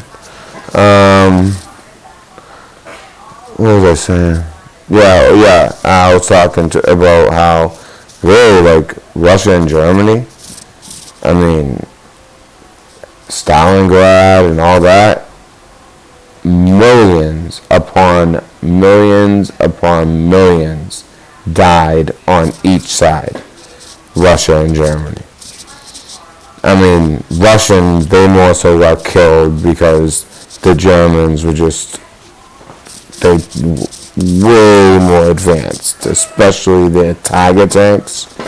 I mean, the Americans, nobody could stop their Tiger tanks. In fact, they were supposed to have, I mean, their Panzers and their Tiger, but if they were supposed to have a Panzer division right there where we were landing, but they brought them somewhere else. Had they not done that, we might have never established a beachhead. But anyways, they were able to take out massive numbers of Russians. I mean, when you're killing millions upon millions upon millions upon millions of soldiers and people, really, just civilians and Jews, and it's just crazy. You think of that many people. I mean, there must have been men in the German army before they were killed that had like 8,000 kills. You know what I mean? Like, seriously. If you have that many people killed, then that means there's people in that army, you know, especially like, let's say someone that, you know, controlled a Panzer, like a Panzer team or a Panzer commander, or a guy in a Tiger tank or something like that. They could have up to 10,000 kills. It's crazy. And then, but, you know, they weren't dressed for the winter. It ended up being one of the worst winters. And it's one of, like, the rules of warfare in that area. And Napoleon said it, you know, you don't go that far in east, you know, at that time of year. And they went not even dressed for the winter. They thought they were going to go right in and just, I mean, look at how easily they went through Europe. They thought the same thing would happen with Russia. But that cold got them. They were surrounded, starved out. Millions upon millions on each side died. So, I mean, when you kind of think of World War II like that, it's like, wow. And then you look at the numbers of Americans and British. Although the Americans, we were like the heroes, you know what I mean? Like, we came and kind of like saved the day. I mean, it made it a lot easier that millions of Germans died on the Eastern Front, but regardless, our heroes stormed that beach and saved the world.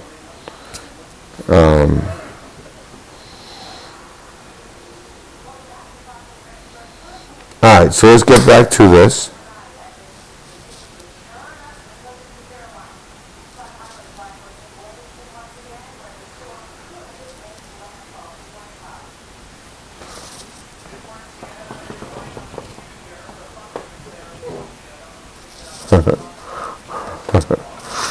Alright, so I'm going to read this CNN story, because I know a lot of people are going to come, tune into this video just to see about this story, obviously.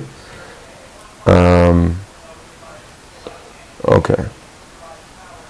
Pope says it is an honor. Oh, wait. Sorry.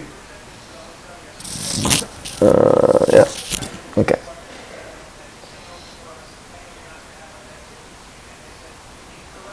Pope says it is an honor that Americans attack me. This is CNN.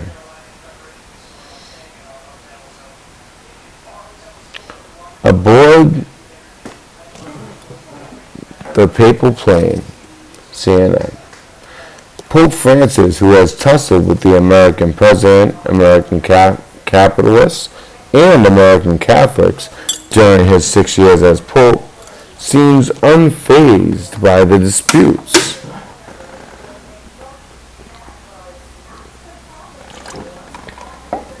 In fact, he may even enjoy them. In a brief exchange with the French journalist aboard the papal plane to Africa on Wednesday, Francis said he was honored by criticisms from conservative Catholics in the United States. I don't think they meant to honor you, buddy. For me, it is an honor that Americans attack me, he told Nicholas Sinesi of Catholic media outlet La Croix. A think I'm saying that right. It's not LaCroix. LaCroix. I think it's LaCroix, right? LaCroix, who has written a new book called How America Wants to Change Popes. Well, I don't even know who decided to change popes in the first place, because the other pope never died. I don't get that. It makes me really think that this is the false pope. And I hate to even joke like that. I'm not even joking, but I hate to even state stuff like that. That's like serious. Like, I could go to hell for that, I think. Although I'm not exactly a Catholic anymore. I was raised Catholic. You know,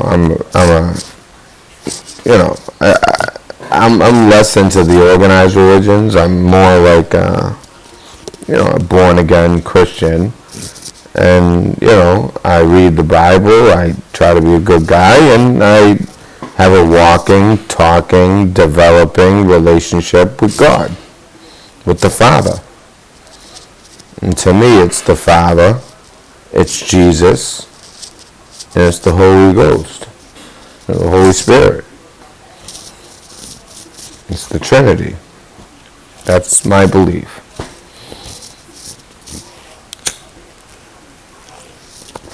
But I don't, like I said, I grew up Catholic, so, I don't want to, I totally understand if anybody,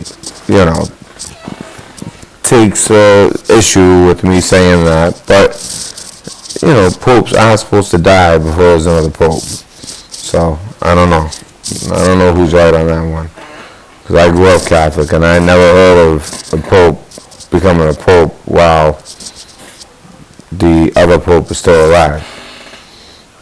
And then not only that, he becomes the most controversial pope of modern history. Alright.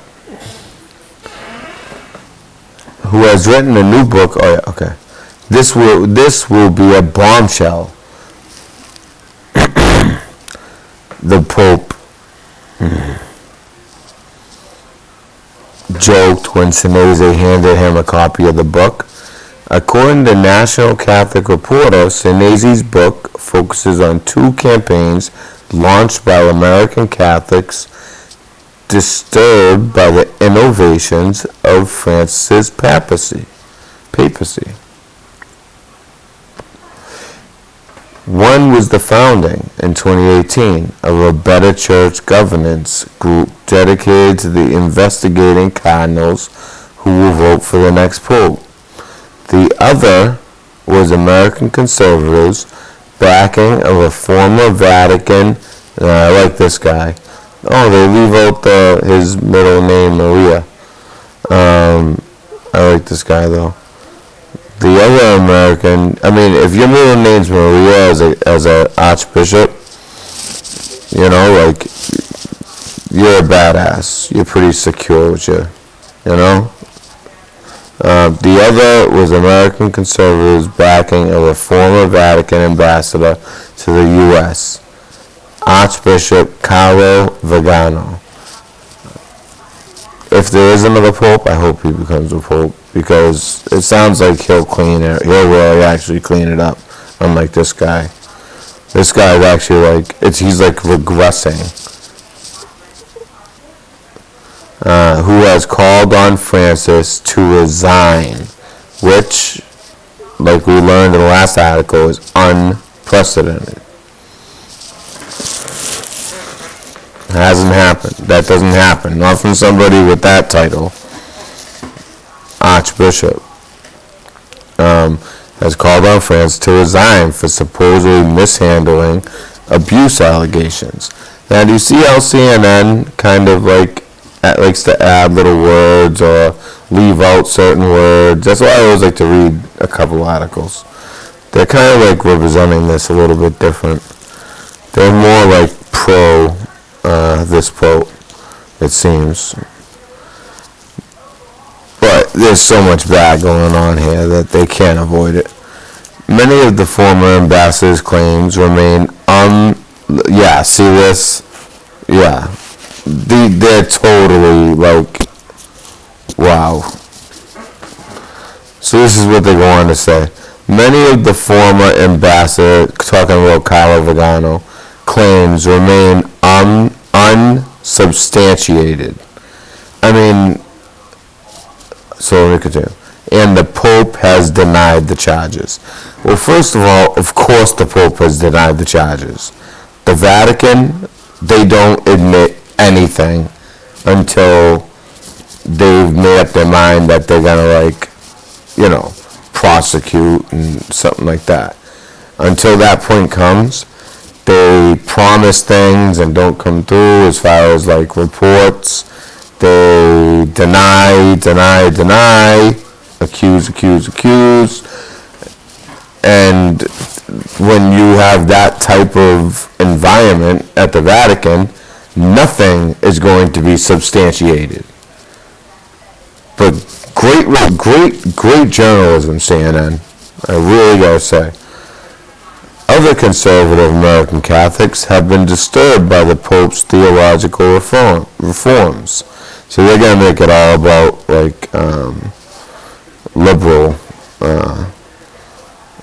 things. I don't know, but including revising the Catholic catechism on the death penalty and creating an opening for divorced and remarried Catholics to receive communion.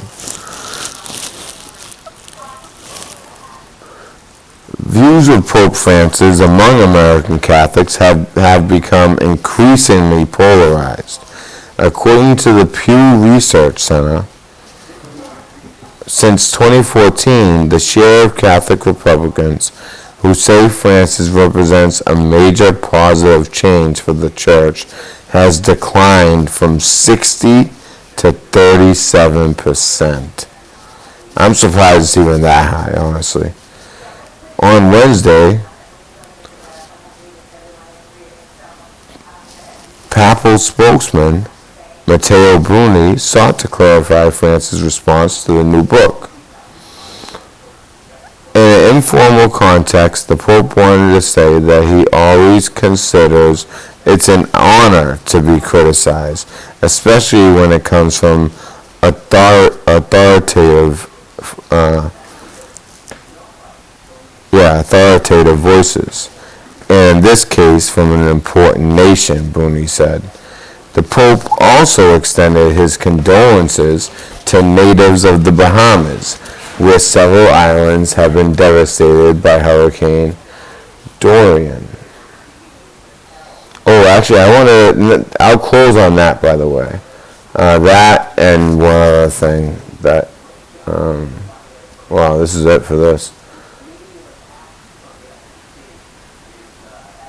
I would like to invite you all to give prayers for the victims of the hurricane in the Bahamas, Francis said. The poor people without blame have lost their homes, have lost everything, even their lives.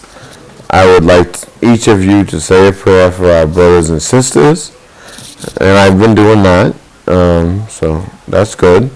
On his Africa trip, which ends September 10th, the Pope will visit Mozambique, Mauritius, and Madagascar. He is expected to focus his message on fighting poverty and improving the environment, which scares me, that second part. I'm all about fighting poverty, and I'm all about the environment, but when you hear somebody trying to save the environment, usually means they're globalists, usually means that they think that man can actually, save the world from climate change, which I think is ridiculous. Alright, so that's it for CNN. Did you guys see the huge difference in those two stories? And the other one was just Detroit news. I mean, it wasn't like some conservative, I couldn't even imagine what a conservative would say about it, but I kind of filled in for that part. Alright, so, by the way, guys, so this hurricane, I'm sure you guys are very informed, obviously, but I just wanted to say, This hurricane, this is what happened.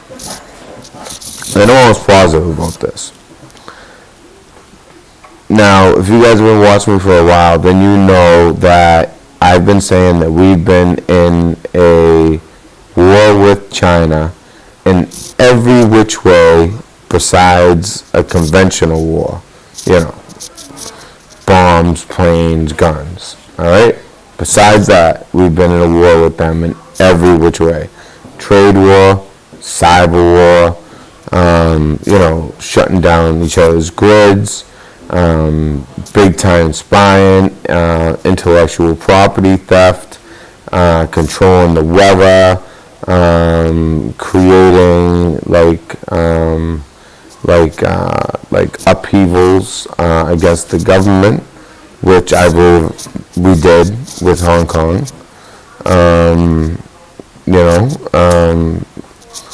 So I think that, honestly, we had a lot to do with what happened in Hong Kong. China said it. China said, we try to send 2 U.S. Navy ships over to provide aid for those people, and they wouldn't let our Navy ships in, and they said, we blame you for what's going on here. So, I think this was a reason they blame us. Now, am I saying that, I support them or that they're right, that they're in the right? No. But I don't think they're lying either. And, it's hurricane season. So they have plausible deniability with this hurricane. And these hurricanes, what they do is they come from Africa and they come right over. And this one, if you remember, when it was first on its way, they weren't even sure it was going to make it Category 1. They were saying it might be a tropical storm. Maybe it might make a Category 1. All of a sudden, out of nowhere, it turned into, oh wow, this is going to be a Category 2 or 3. Then it turned into, this is going to be a Category 4. Then it turned into, this might be in a category of its own. Okay? And when you see something like that, in my opinion, especially when you're going at it with another superpower, we know that we have been able to control the weather for a long time. What we did in Vietnam, it rained for how many straight days? It legit rained like every day for months. And yeah, it's rainy there, but not like it was during the Vietnam War. That was unheard of.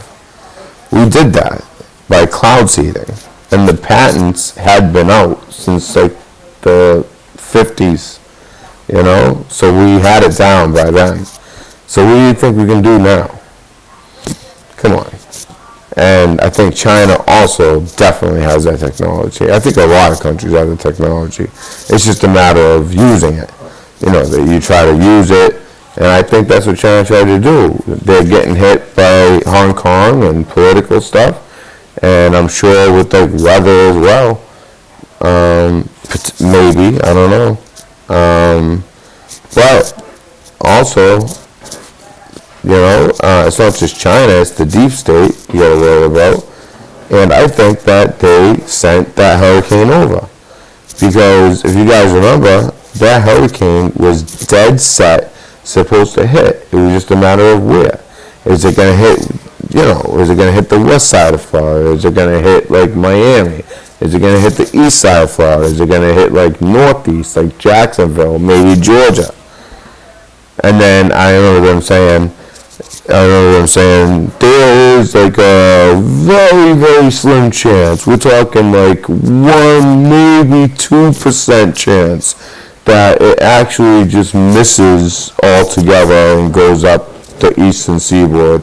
But we're talking minuscule chance. That's exactly what happened.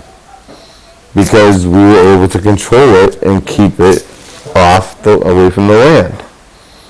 So what does that tell you about what happened in Houston, where you have a storm that literally stalled over Houston, went in the opposite direction that storms go when they hit that part of the country, goes back out to sea, regains strength, and then comes back over Houston again and just stalls again, and then moves on.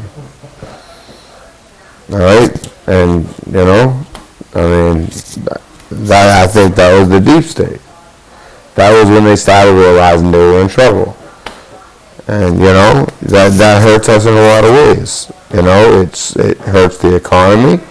We had to put a lot of money into emergency funds.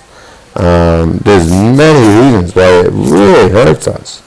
Which is why if that storm hit, that the strength, the way it hit the Bahamas, if it hit, let's say, Miami, the way it hit the Bahamas, and it would have been even stronger had it hit Miami. Like, let's say it didn't hit any land until Miami. Whew. It might have been, like, the worst.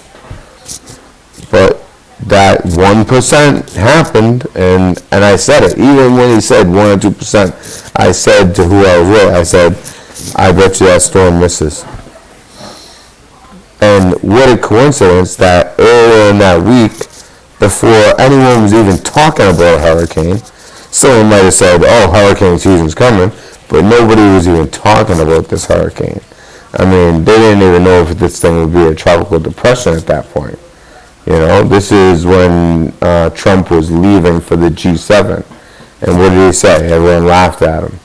He goes, what if we were to nuke a hurricane? And everyone laughed at him and made fun of him on CNN and MSNBC and, all the stations, all the media, all made fun of him. Well, you got to remember, Twitter and, in other ways as well, he's not talking to the reporters. He's talking to us, the American people. He was letting us know China is going to try to hit us with a hurricane. I wonder what would happen if we nuked a hurricane. Now, I don't know if that was like a indirect yet direct threat to China of a nuke, although I don't think so. But who knows? I think it was more so like literally meaning that, like, can we change the course of a hurricane with an atomic weapon? That's really what I think. Or maybe it was a threat. I don't know. All I know is it didn't hit us. I mean,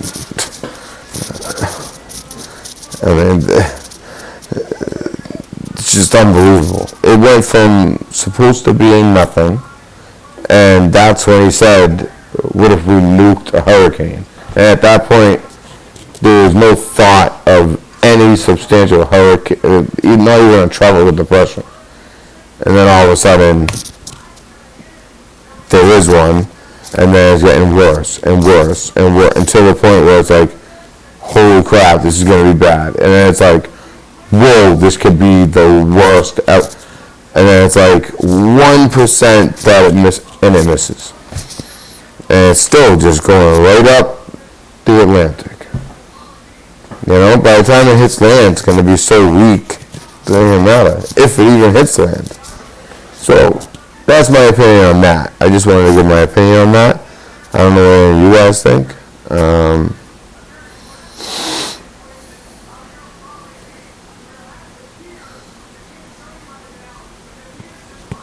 Yeah, like a man-formed hurricane.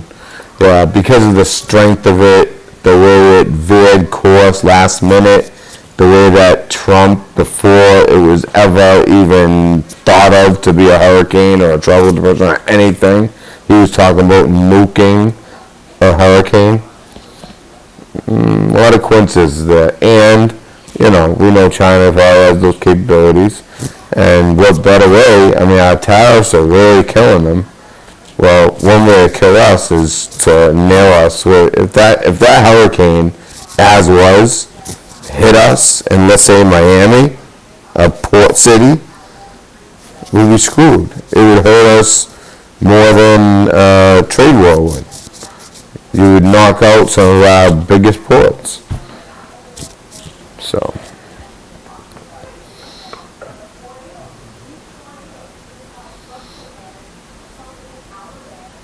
yeah, that's another thing. I think we all should. We should all pray for the Bahamas tonight. It's sad. But it just could have been a lot worse. That's my point. And it was supposed to be a lot worse. And somehow the president predicted, he didn't predict it, but basically did. When has he ever talked about a hurricane? And all of a sudden, like right before this hurricane forms, that they didn't even know it was going to form. And if it did form, they had no idea it would form into anything that powerful or anything even close to it. And he's talking about nuking hurricanes.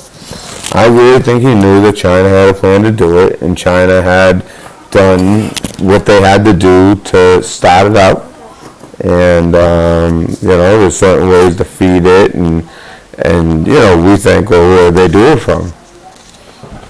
There's a reason corn to be cut is so important. Space, energy weapons, satellites, listening.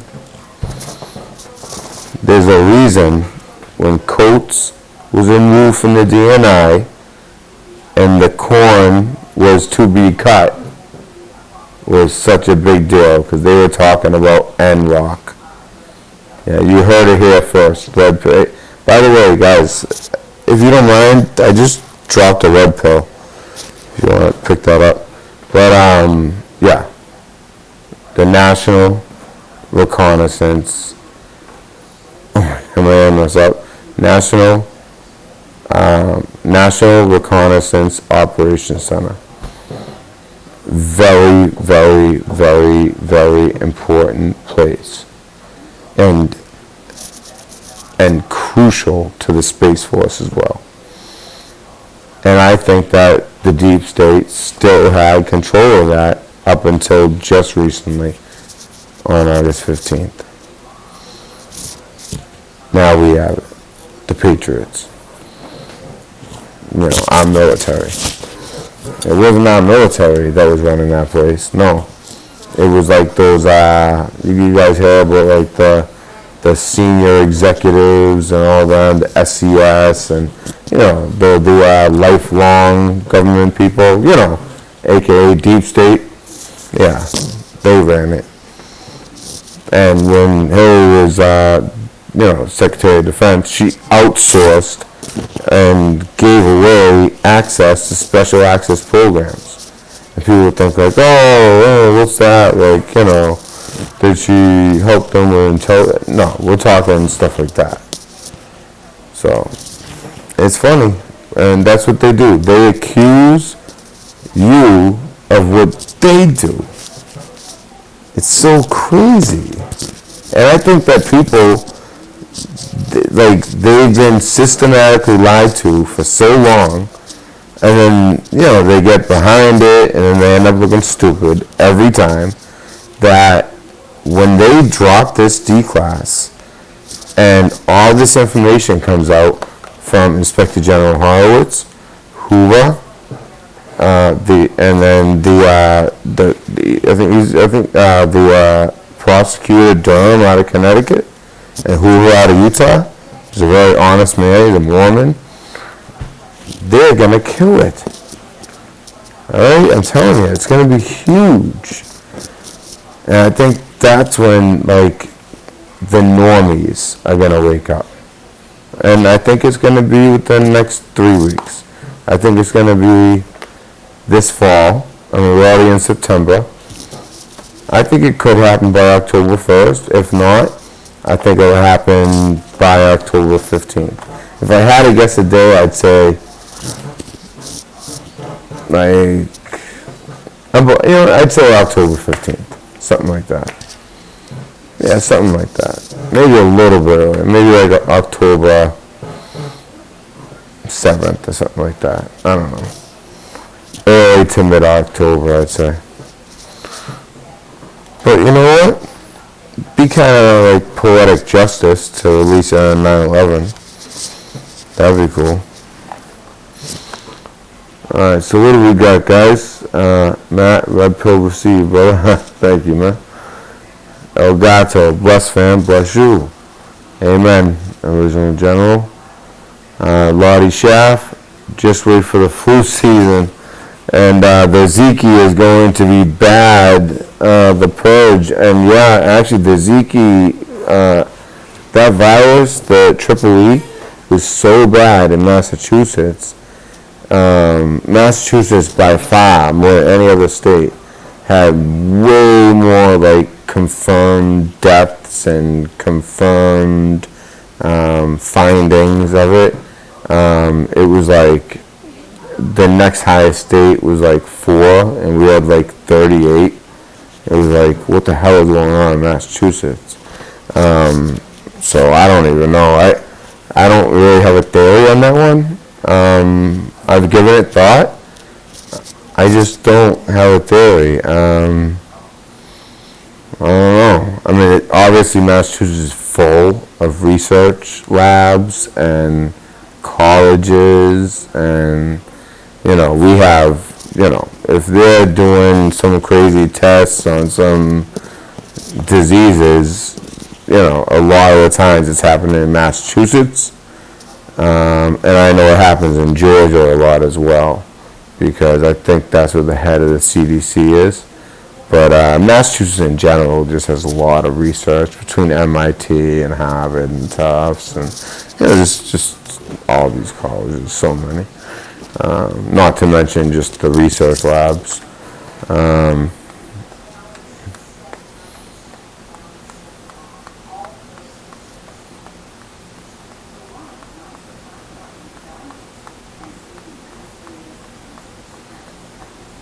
Amen, OG. If you don't mind me calling you OG, I see original general, and in my head I'm like, OG. Original general. But yeah, I just, by the way, so for the future, okay. Like I said to Kelly Kebo, but I don't want this video to go too long, because I know people are going to want to come and see about the Pope. And I kind of did a lot of talking at the beginning, so I gotta be careful with that. So this week I'm definitely gonna do a video on D-Wave. When I do a D-Wave video, I might actually also do CERN as well. I might do one day D-Wave, one day CERN. Also, I have some crazy information I didn't even touch. I just reported this because this was breaking news, so I just went with it. I didn't see it anywhere else on the internet, so I went with it. It's unprecedented. They're calling for this, the Archbishop is calling for the Pope to resign, to step down. I mean, it's unbelievable. And the fact that, now he's punishing him and sending him basically, to a rent-free mansion to live out his days as an 88-year-old, even though he was already given that punishment by Pope Benedict, that Pope that never died, yet somehow this Pope became Pope. Really weird to me, I don't know. Kind of biblical, honestly. But also I wanted to say, so we're doing CERN, D-Wave, probably on separate nights. We'll do call-ins each night as well. Tonight I can't. It's late. It's really late. Thank you guys for hanging with me tonight. I'm surprised this many people hanging tonight. Thank you guys. Also, I have some stunning information that I've been working on. That'll be coming out this week as well. Amazing stuff. Also, there's another thing that's so sensitive I can't talk about it yet. but let's just say you'll know it when it happens. Not when it happens, because then that'll scare you guys like something's going to happen, but you'll know it when I do it. You know what I mean? Like when I do the video, you'll know, oh, that's what he was talking about. That's what I mean. So other than that, I just want to say God bless. Thank you for stopping by and spending this time with me. I love each and every one of you. I'm glad that I caught you as well, Roddy. El Gato. Oh wow, that's crazy. I didn't know that. And the seawater will still be warm like that? Huh. Oh yeah, I'm gonna cover D-Roll, I'll cover CERN. But believe it or not, as much as you might want me to cover that, I'm telling you, the other stuff, the breaking stuff that I found, I'll give you one here. I found it in text that is older than our great-great-great-great-grandparents. Alright? That's where I found it. In text that is older than our great-great-great-great-great-grandparents. Okay? So, that's one of the big bombshells. And the other one, like I said, you'll know it when it happens. And it will be glorious. So a lot of stuff coming up. In the meantime, in between time, I just want to say, like I said, I love you guys. I'm going to be praying for the people in Bahamas tonight. I was praying last night too. So just know that when I shut this off, about 10 minutes after, I'll be praying. So if any of you guys are praying at that time, we'll all be praying together. And I think that prayer is more powerful that way. Although I think prayer is extremely powerful regardless. But yeah, so we have that stuff to look forward to. I think it's going to be a fun week. I got some cool equipment. I just wish I could get another laptop. Also, it's more difficult now because, I got the part-time job and now school started back up. And, whereas before, I didn't have anyone to watch Olivia. Now I'm looking at daycares and, Amanda can watch her as well. So it's like, I'm back in school too. But that doesn't mean that I'm not going to be doing videos. I'm not doing anything tomorrow. That's why I didn't mind being up late tonight. But basically, I got a lot of stuff planned for this week and into the weekend. And that's it. And I just want to see Matt come. Yeah, that'd be fun. God bless. Infinite love to you and yours as well, OG. And Hannibal Hyde and Elgato. And everybody that stopped by tonight. Kelly Kibo and Lottie. And, if I missed you, I'm just kind of naming the people that, are here right now. But, alright, guys, so it's the Red Pill News Dispensary. I hope you all have a great night. And when you need to find out the truth, I mean the real truth, or as close to it as you can find, come join me here at the Red Pill News Dispensary and get your Pez. Alright, guys?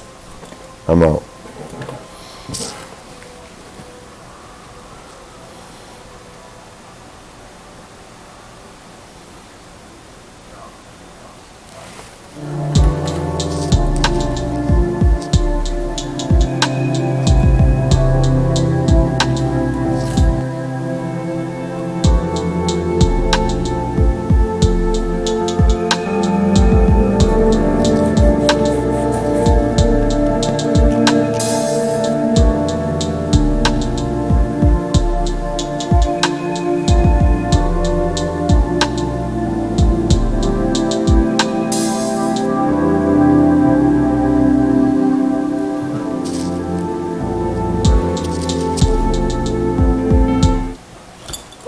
also, guys, good night, amen.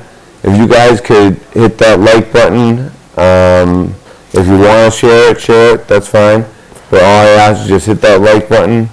And to anybody who's watching this tomorrow, any donations, actually there's a couple of people that I have receipts for. You know who you are, I'll get them to you. If you donate to the channel through PayPal or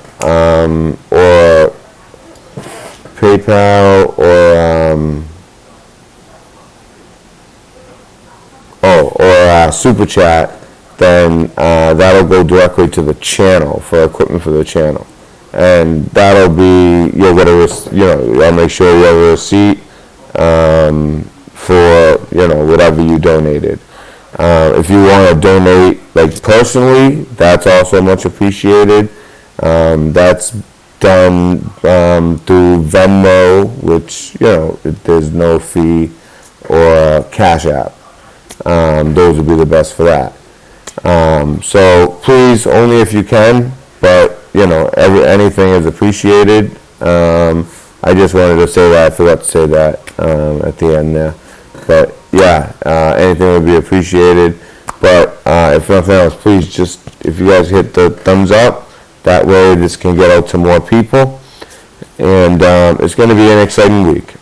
All right, guys. So you know what? I think I can say with probably 100% confidence, I'll see you tomorrow.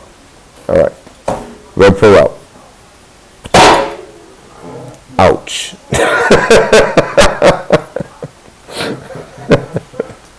I didn't know I was that close. Oh, man. All right, guys.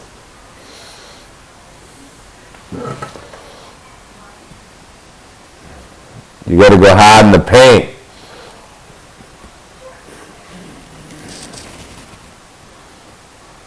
So I'll put on a little bit of music before I shut it down, and I'll leave up chat for a minute.